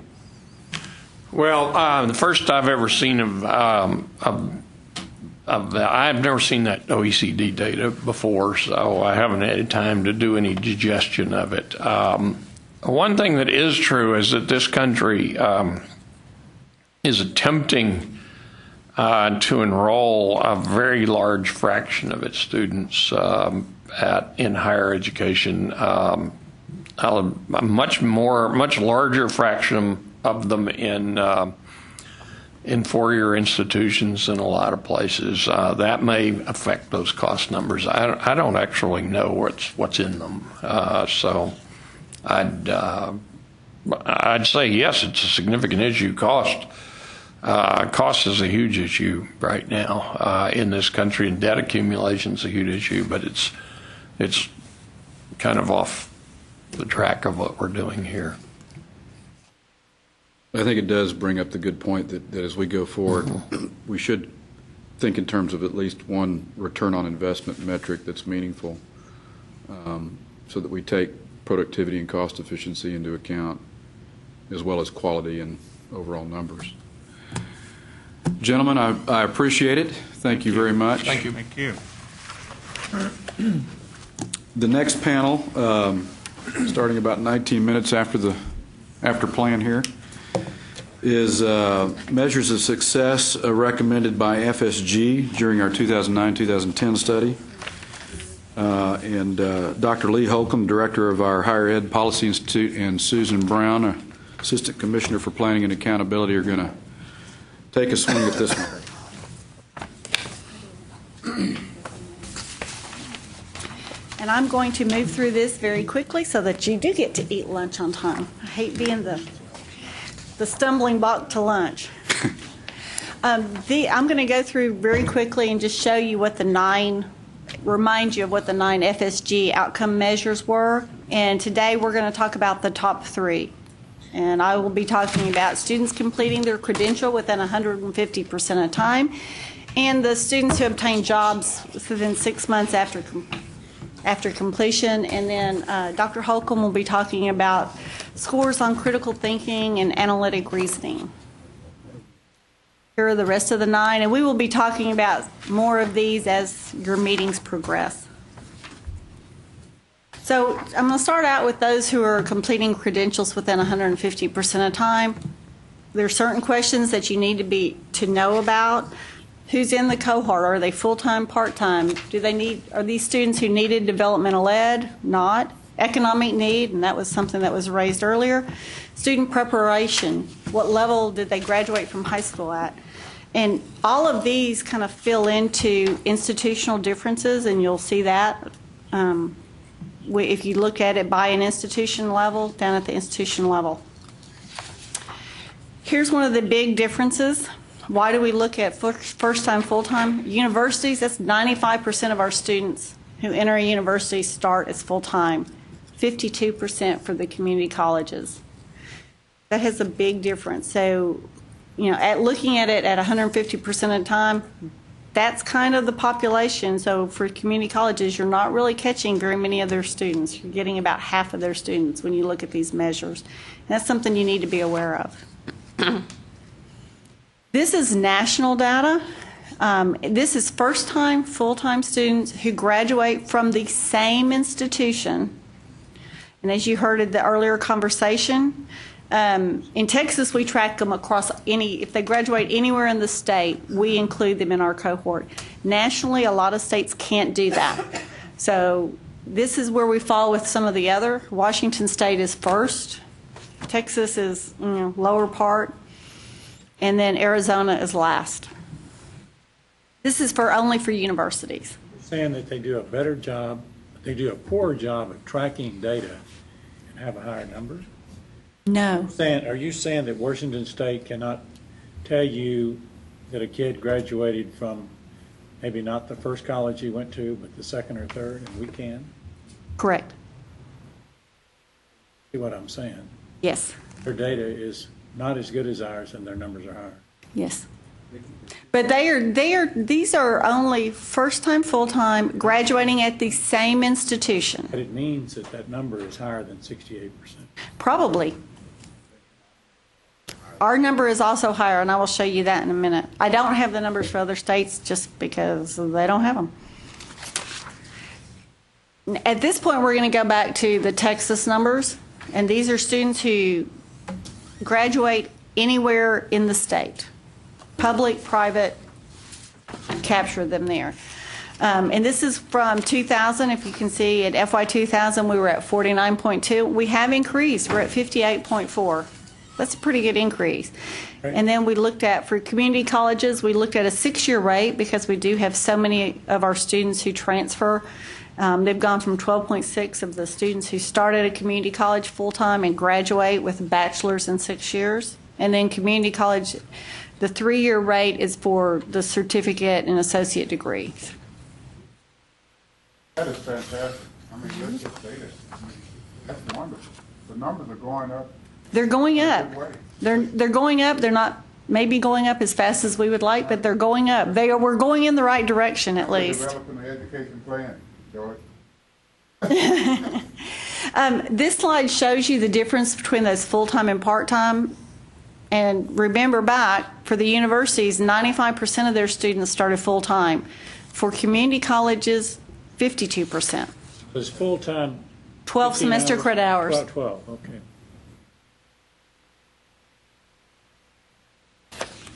This is financial aid need, and we looked at those students who had financial aid or didn't. Financial need and the graduation rate in 150% time. Okay, this is not going to come as a big surprise.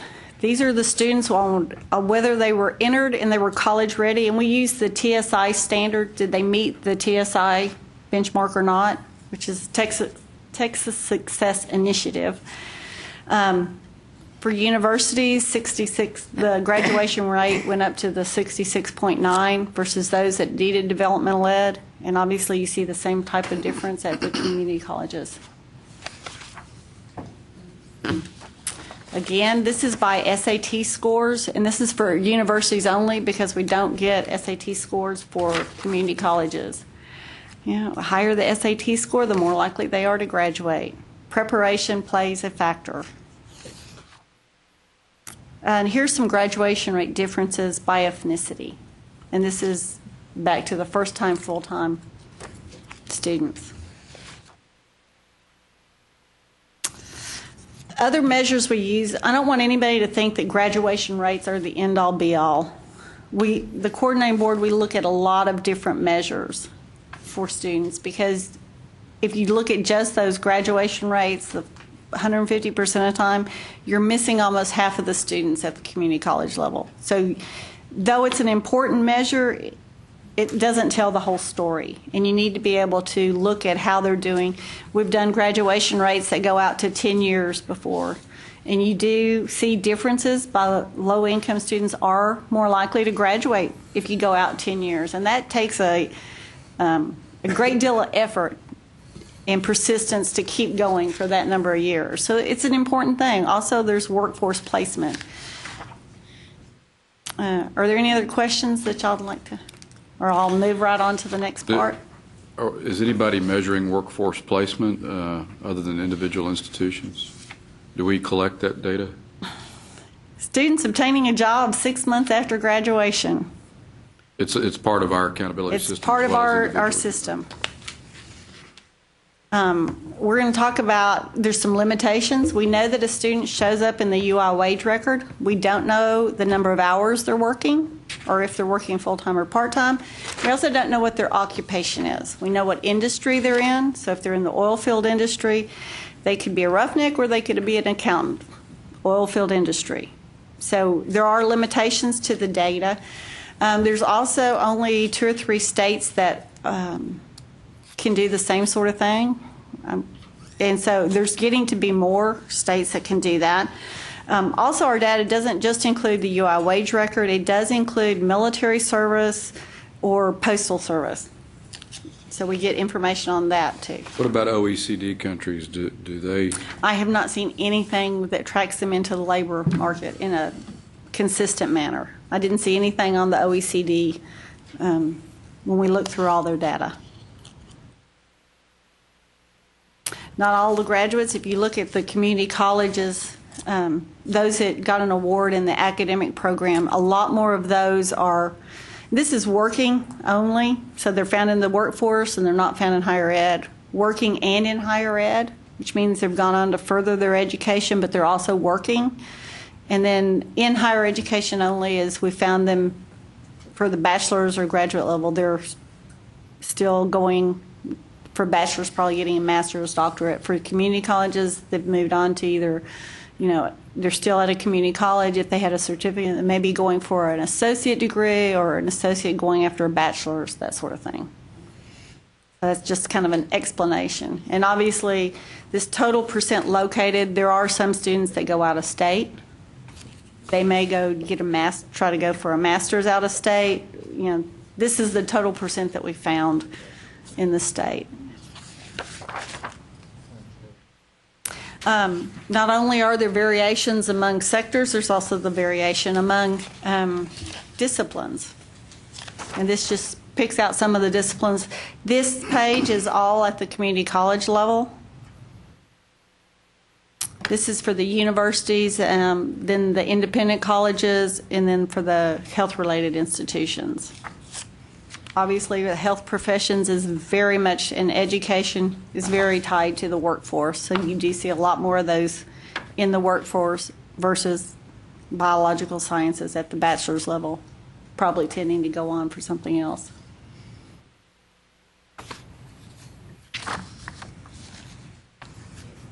Here's some more. Even at the graduate level, you see differences.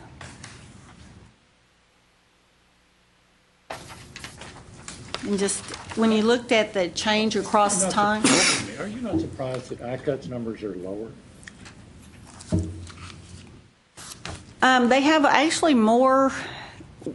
I'm not sure I'm surprised because we're only finding 84% of their education majors. Doesn't mean that they haven't gone out of state and we're only finding a total in their health professions of 53%. So they may be, because they've gone to a private school, they may be more likely to go out of state tour. I don't know. I mean, we can't track out of state, unfortunately. Yes, that those would be less in the public university. Yeah. I'm not sure there's not a broader range among the, of these figures among the private institutions as opposed to the public institutions. I mean, it's not all Rice and Baylor, Yeah. I'm still surprised at that number. At Austin College and TCU, you got some terrific schools in there. If you look at change over time, and this is from 2006 to the 2010, bachelors are slightly less likely to be working and slightly more likely to be continuing their education. Two-year colleges are less likely to be working and more likely to be enrolled in higher ed. This probably has something to do with the economy. We don't know for sure because we can't survey these students. But we really do think that there's probably more of them just staying in school since the jobs or the type of job they want may or may not be available. And this is the increase in awards. This is not graduation rate. This is the number of awards. And this gets back to, yes, we've gone up over the last 4 years, and this is from 2006 to 10. We've increased total awards by 35,000.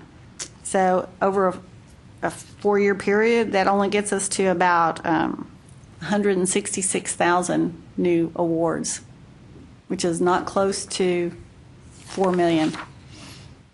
So now I'm going to turn it over to Lee. Thank you. Just a reminder, the proposed goal of 60% really is achieved in several ways. It's not just graduates from our institutions, but it reflects the economy. So if the economy is prosperous and you're luring in graduates from other states, when you talk about the educational attainment goals as measured by the Department of Labor, it reflects graduates wherever they may have graduated. So at some point, we could double the number of our graduates, but if our economy was such that students had to leave the state to get employment, we might not look as good on that measure. So that 60% is a measure of the overall productivity and health of the state, not simply higher education's role in it, though they're certainly intertwined. So you just have to remember that. You're thinking about Michigan, who has great education system, has the greatest number of college graduates in the state. I hate to be on the coordinating board there.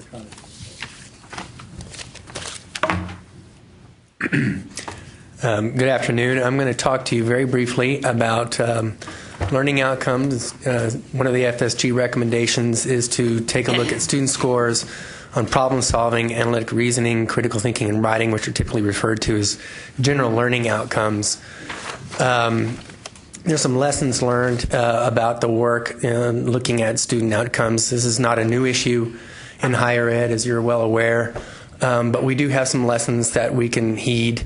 The FSG recommendations are consistent with the past focus on taking a look at outcomes with the theory that if you take a look at outcomes, that eventually, what's going to happen is there's going to be an increased focus on student learning process behind the outcomes, which will eventually improve the outcomes.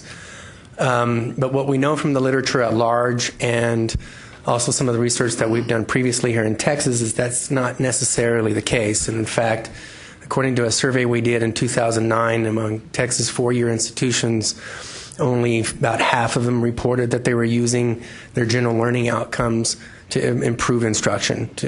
So that is an inconsistent theory as far as our higher ed 4-year institutions are concerned. Interestingly, the 2-year institutions, over 70% of them reported that they were using general learning outcomes to actually improve instruction. So there's a difference between your 4-year and your 2-year institutions. This is also often associated with a one-size-fits-all approach. That's as the literature bears out as well, has not been as successful as we'd hoped. In large part because you have such varying missions across institutions and priorities. So even if you do develop common measures across institutions, there's severe issues with which students you test and when, and what motivations the students have to actually do well on the test, that make comparisons across institutions very difficult. So heeding those lessons, what we've decided is Institute is to recommend a future direction that couples looking at assessment of student learning outcome in addition with the actual learning process in such a way that accommodates the institutional mission and priorities. And so in order to actually enact that, what we're recommending moving forward is something that we're calling the Student Learning Compact, where institutions would commit to a 12-month plan for enhancing and advancing the work on student learning. There's 4 core elements to this plan. The 2 most important, which are very explicit evidence on student outcomes, student learning that is going to be used, which should be very tightly coupled to the process that the institutions are actually employing at to improve student learning. And there's a lot of work already ongoing at institutions in this regard. So this is in part trying to leverage what they're already doing and enhancing that and coupling it more to the learning process. In addition, what we want, what we're recommending as part of this compact is at the end of 12 months, very clear goals and where the institution wants to be. And there needs to be very transparent reporting to the public and policymakers regarding the successes and challenges they found throughout the 12-month process. So those are the 4 core components. One of the key aspects of this as well is that institutions can adopt an assessment and process to improve student learning that best fits their mission and priorities. We at the Institute are developing basically a compendium or a synopsis of the various approaches that different institutions have been undergoing.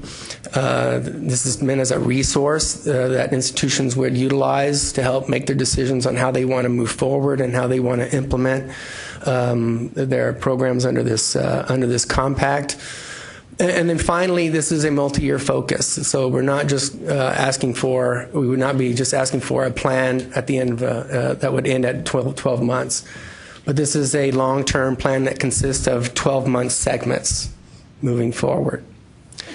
So really what we're talking about here is instead of focusing on student outcomes, what we're going to be looking at, shifting to a focus on instructional process that will improve the quality of education and also eventually result in meaningful measures of student learning at the same time. And then I think at a very fundamental level, what we're doing here is trying to create the space for institutions to enhance their capacity for continuous improvement, specifically related to the instructional process. So that very, very briefly is the Student Learning Compact that we're suggesting we can move forward with. I want to get into, in a couple of subsequent slides, some examples of the various approaches that are being used. But before I do that, I want to open it up to any questions or comments you may have up to this point. Questions, yes, sir. Comments, Roberto? Something that you mentioned you were involved with the instructional process. This would be a footprint for that of some sort. In that, have you discussed the concept of contextualizing a lot of the instruction that's happening in higher ed, especially for us, for example, in the two-year institutions? Well, I think at this point what we've done is we focus more on the assessment piece. What are the various types of approaches to assessment, which I'll get into in more detail in a couple of subsequent slides. But clearly the literature on quality instruction clearly argues for contextualization. And I think that would be a natural outgrowth of this compact that institutions could be looking at. I just think it would be if we are moving in that direction, to have an assessment that would give us the results that we could look at. I think would be very important, because we're finding a lot of success with programs that are contextualized and are at top level in terms of learning. So Well, that's true at the K-12 level as well. The literature is very clear in that regard. Our academies have been incredible. I mean, we've got high school kids winning national competitions because their whole instruction is contextualized on, for example, IT or aerospace. There, just for members' information, this may be in your home papers as well, but there was a good editorial by David Brooks on this very topic about assessment in this morning's Statesman that's pertinent and emphasizes, I guess, the compact is a voluntary approach. That was kind of the main conclusion as to David Brooks' editorial about, in today's environment, what might work best.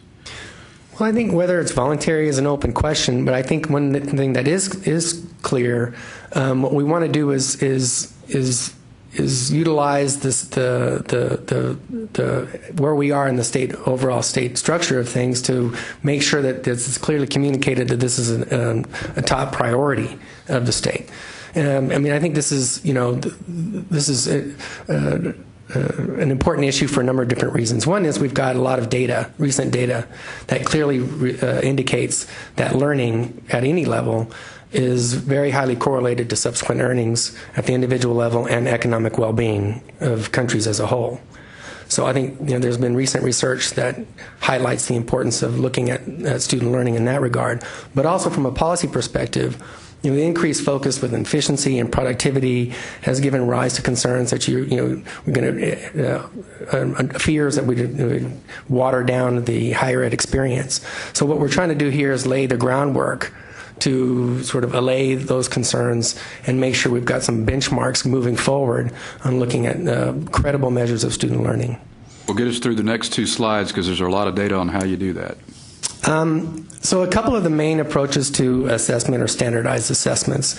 Standardized assessments are widely used in Texas. In fact, as of 2009, over 97% of the four-year institutions use standardized assessments.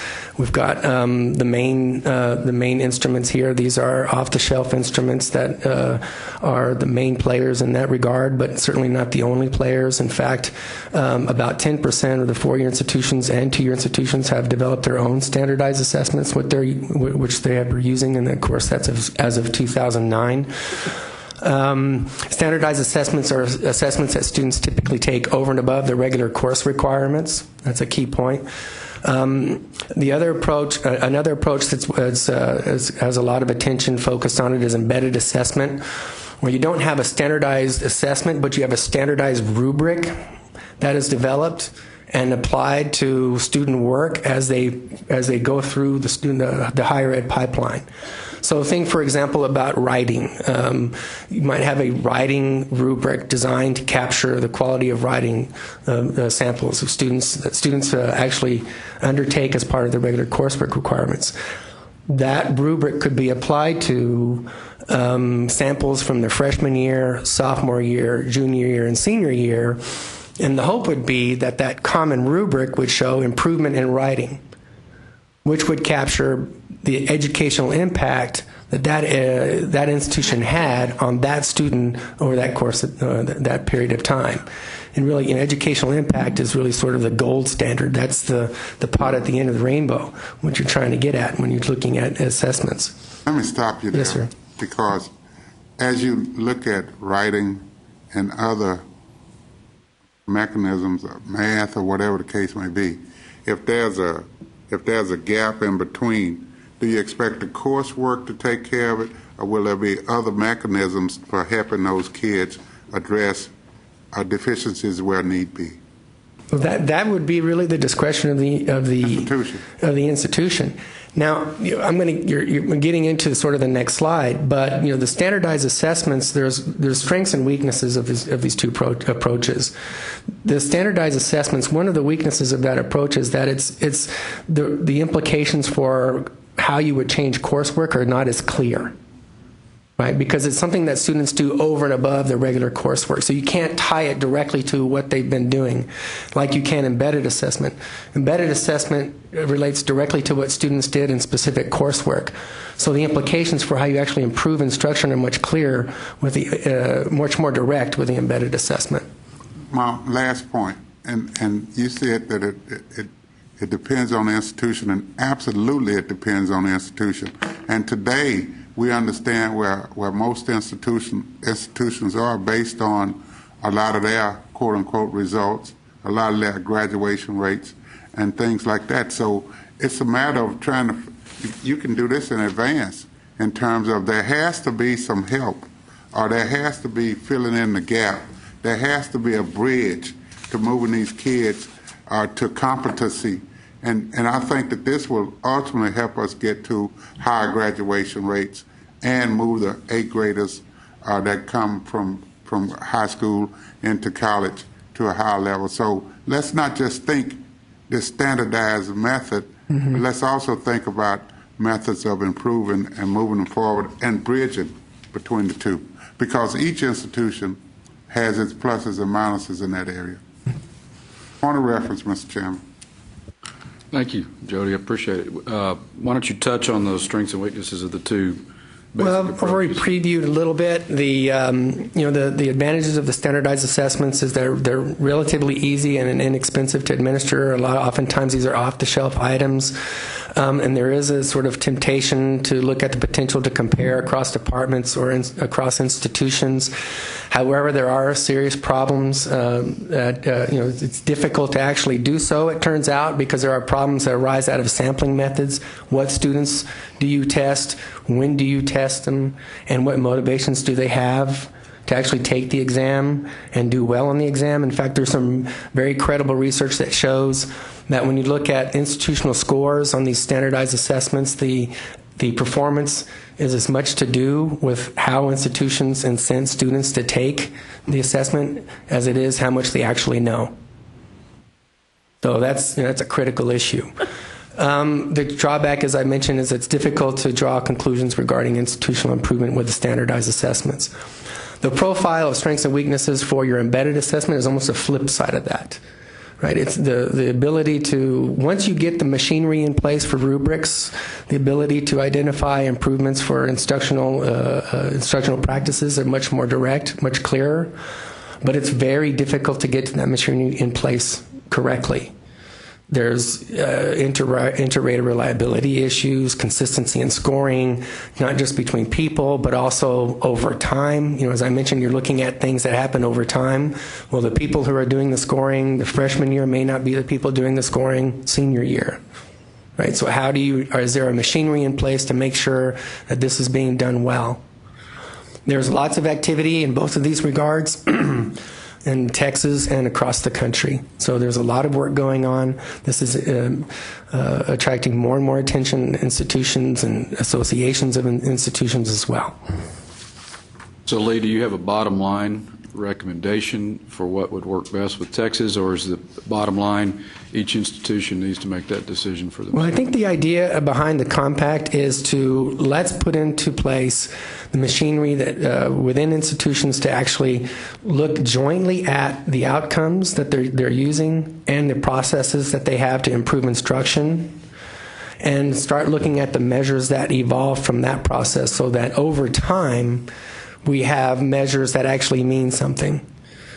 It's more about building the capacity of institutions to eventually end up with measures of student learning that are actually credible, so that by the time we get down the road to 2000, and 5 years from now, et cetera, that we've got benchmark measures for student learning that we can use moving forward from there as we move into 2030. But if some institutions are using portfolio analysis and others are using capstone projects and others are using the CLA, how can we make comparisons between institutions? Well, I think what would happen is what we would start to see is groups of institutions that are using similar approaches. So then what we could do is start looking at how these measures look within groups of institutions. Okay. Let me stop you right there. Those of you, particularly those of you who didn't get breakfast, have probably noticed that we're 20 minutes past the lunch break, but I have a plan. I'm going to ask Melinda, who's going to be facilitating our small groups, to tell us where each of the 3 small groups are going to gather. And I'm going to encourage everybody to go over, pick up their lunch, and go directly to their small group, and that way we'll actually start maybe 5 minutes early. And you can talk and chew at the same time. Like having a chairman. Yes, yes. So, yeah, Raymond. Very quickly, Fred, I just wanted to point out that the work that Lee is doing in the Higher Education Policy Institute is funded by the Houston Endowment. Thank you, George. George and Larry. So George, did he get a passing grade? Mr. Chairman, before we break out, I would I'd just ask you to go back and just remind everybody who FSG is, because I know some of the people may not remember who FSG is and the work they did for us. But secondly, we're being asked to answer this question about assessing what we think about FSG's recommendations. Are any of these three success measures, I know the first one isn't, but any of these three, are they being done where across the nation, at least by states, for comparative purposes? Or are we, can we bench ourselves with these learning outcomes, not just within the state, but outside the state with any of these three? The 150% of time, if you use the national definition, is out there. IPEDS has it out there. It's been out there for years. That is the one big advantage of that one, is that you can benchmark that across all the states. In regards to learning outcomes, Andreas obliquely referred to an effort that OECD is getting off the ground to develop sort of a higher ed counterpart to their PISA, which again, of course, is for 15-year-olds. It's called the HALO. And they're in beta stages of this at the moment. But it's even if they go forward with this, there's going to be some interesting how it actually unfolds. I spoke to some people in NCHEMS who are involved in this, and they're actually finding that they're having more difficulty getting institutions on board in Europe than they are here. So the answer to the question is no. In regards to learning outcomes, the next phase of this is probably 2 years out, and even that phase is going to be pretty infantile in terms of what they really envision for it. Fred, if you don't mind, I'd get back to your question about how we actually move forward on this. I think, if you ask me to say which approach, standardized assessment versus embedded assessment, is the better approach to go, without thinking about resources or time, I think the answer to that question is embedded assessment. I mean, that's my recommendation moving forward. So, is that the slower, more elegant approach as opposed to the one that can be done now, even if it's only 80% good? The buts to that is it requires a substantial investment in time and additional people, a high degree of patience, and a concerted focus in order to do it right. But it is generally regarded as a very respected approach if you're interested in actually improving quality of instruction, the instructional process. Well, Data should be better. Did the FSG information get filled in enough without me adding to it? Yeah. All right, Melinda, can you tell us where the small groups will be gathering?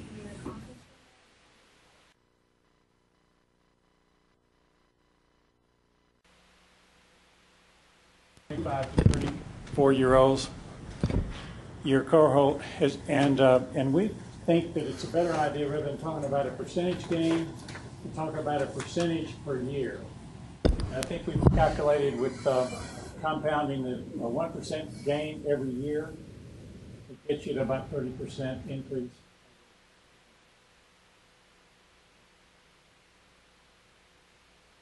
What did we decide on? Who did No, we really addressed it. Yes, that's what we did. Okay. That is a metric. Okay.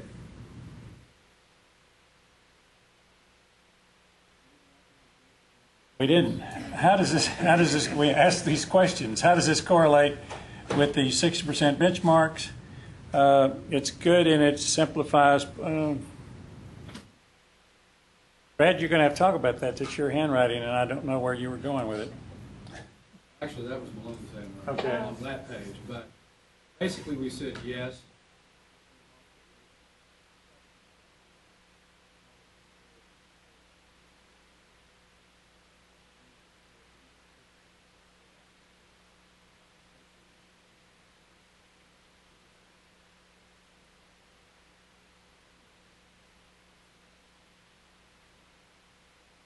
I'm going to tell them what we learned so that everybody's on the same page. I asked the question privately of George.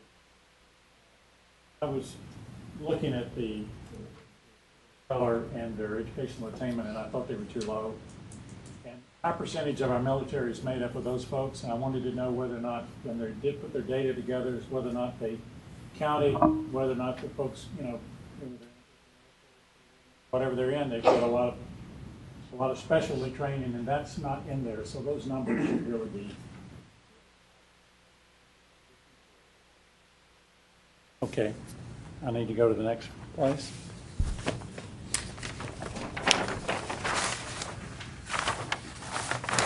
Any of these measures of success, okay. A credential 150% of the time, which is another way of saying 6 years. A job within 6 months. Ray made a very good point that the modern generation, kids don't go to work fast. They do other things for a little while before they go to school. So maybe this is 6 months is too short. The scores on critical thinking, yes. And SLL is an easier sell, but SLC, pardon me. But we said it didn't reconcile with what now? Competency. That's a kind of a complicated issue. Several reasons. First of all, people majoring in engineering or law, whatever, you've got national exams, your state exams you've got to take to pass, and so those right there. That's right. There are other competency measures already out there for engineers, accountants, and so forth, and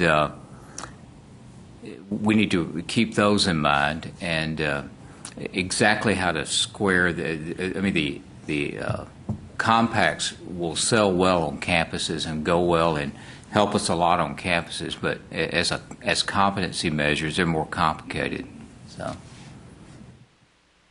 And I would just add, I think we were obviously running out of time and spent not as much time as we'd have liked on this one, but and so anyone in our group jump in if this doesn't sound right, but I think we felt like the Student Learning Compact, we use the phrase easier sell, is a method to get started on this, to encourage our institutions to begin measuring learning outcomes in some fashion, and that the assessment of competency is apparently a rapidly evolving but not necessarily ready today field.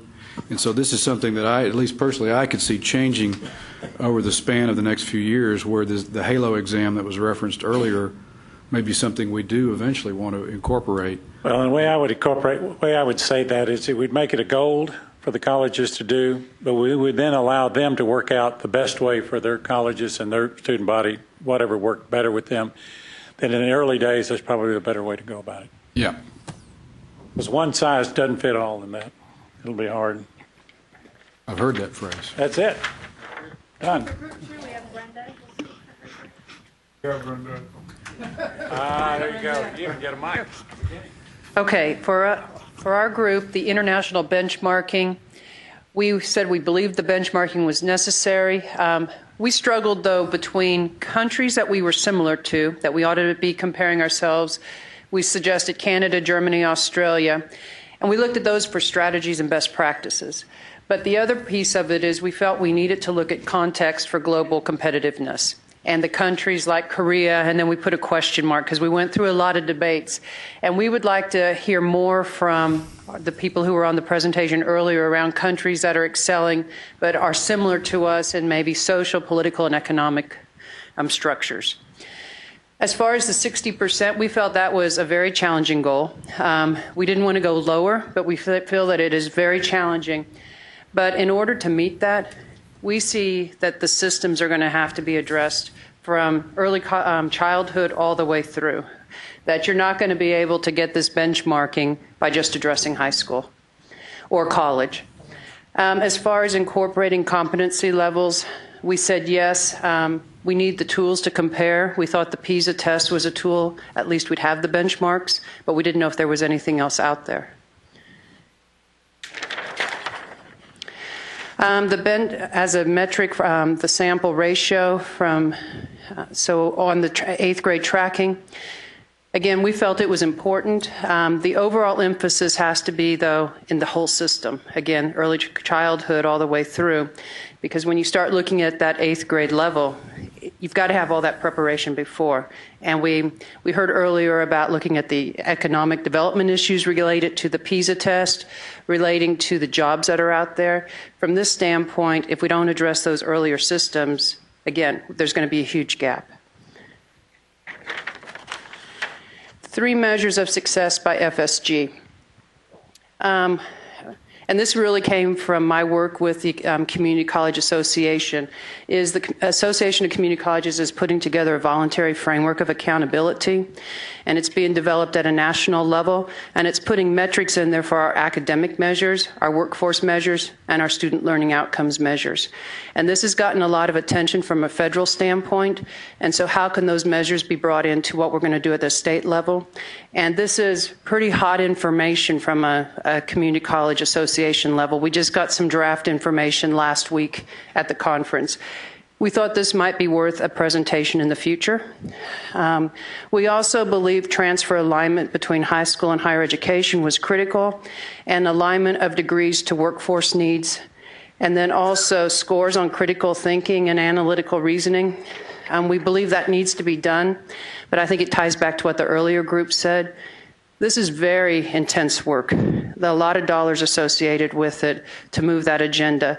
For my institution, we've been working on it for about 18 months, but it becomes a lot of professional development for your faculty and working through the entire process. We believe it's important, but there needs to be some real thought put around it. And then we thought total degrees and credentials awarded had to be a measure to be looked at. And we're not taking questions. We just thought we'd present it all. All right. Thank you, Brenda. Beth, thanks for sticking around. Oh, there you are, Roberta. When we looked at the international benchmarking, we picked 3 countries, Canada, Germany, and Australia. There's nothing special about that necessarily. We did believe that economies such as our emerging economies are not necessarily good benchmarks for the state of Texas, but that those that like these 3 countries would be good. Say a country like Korea. Personally, I have no problem with that. I think that would be one. It's a country we're competing with. I think they have a high level of attainment, and I think it would be reasonable. But, those are 3 that we looked at. Is the 60% reasonable? We didn't think it was. We're at 32% right now. Nationally, we're at 35%. Can we get it 60%? Probably not. It'd be nice to be able to try to get there, but I think 60%, or we thought 60% was a stretch. Incorporating competency levels, and again, let's talk about that when we get to those measures that we were talking about here at the end. Okay, add as a metric the simple ratios.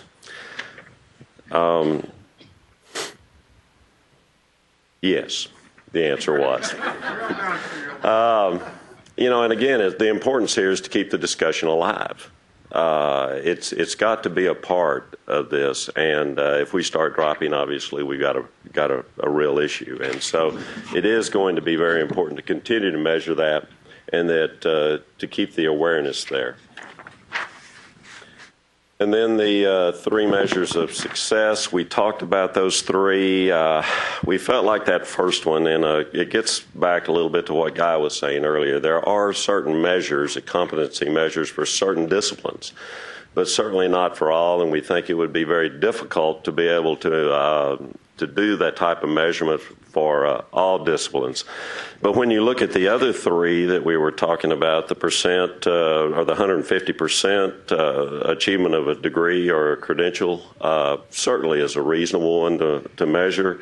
And then obtaining a job within 6 months is certainly something that we ought to look at. But again, that first one is a tough one.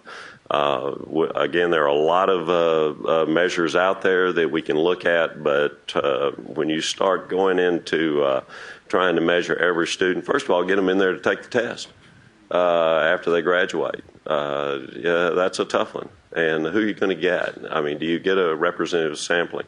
It's a tough one that we're not saying close a discussion on it, but it's going to be a tough one.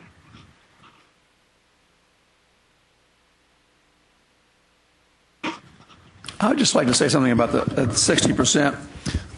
I think our group also agreed that it was a stretch, but I'm of the theory that one should set stretch goals. I'd rather set a stretch goal of X% and fall 3% short or 5% short than set a goal of 80% of what the stretch goal would be and meet it. Because I didn't really have to work very hard to meet a low goal. I see this all the time in our company. Everybody says, well, we got to set achievable goals. Well, maybe achievable goal is no % increase in profit, no % increase in revenue. Well, I can attain that pretty easily. I can go home and go to sleep. But if I set a stretch goal, then I got to work hard at it. And so I see nothing wrong with setting a stretch goal, just accepting that we may fall a little bit short. Ray lives by that thing, by the way. Any other closing comments that anyone would like to make? I would add that the way our group talked about that goal was just to remember that we're talking about the 25 to 34-year-olds of 2030 who are today's 7 to 16-year-olds. Can we get that group, and this includes not just productivity of our institutions, but in migration, bringing adults back into the education system, can we achieve 60% with that cohort in the year 2030? So when you put it in that context, it's still, I think, a stretch goal, a huge challenge. But it's not, the Houston endowment metric is a snapshot at one point in time, 6 years after those 8th graders should have graduated, entered college, 6 years after they entered college. So that 21.9%, as you I think identified yourself, Phil, we're starting from that current base of 32% among our 25 to 34-year-olds. So 1% compounded growth a year in that cohort's attainment level. Is that doable or not? That's what we need to think about, whether we can set that big a stretch goal. I appreciate everybody's involvement today. We're covering a lot of ground.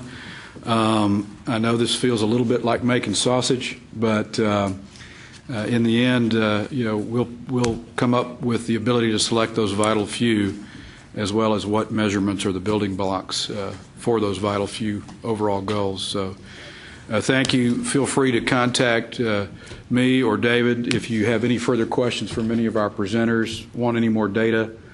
Don't hesitate to email and make that request. And we're adjourned. Thank you.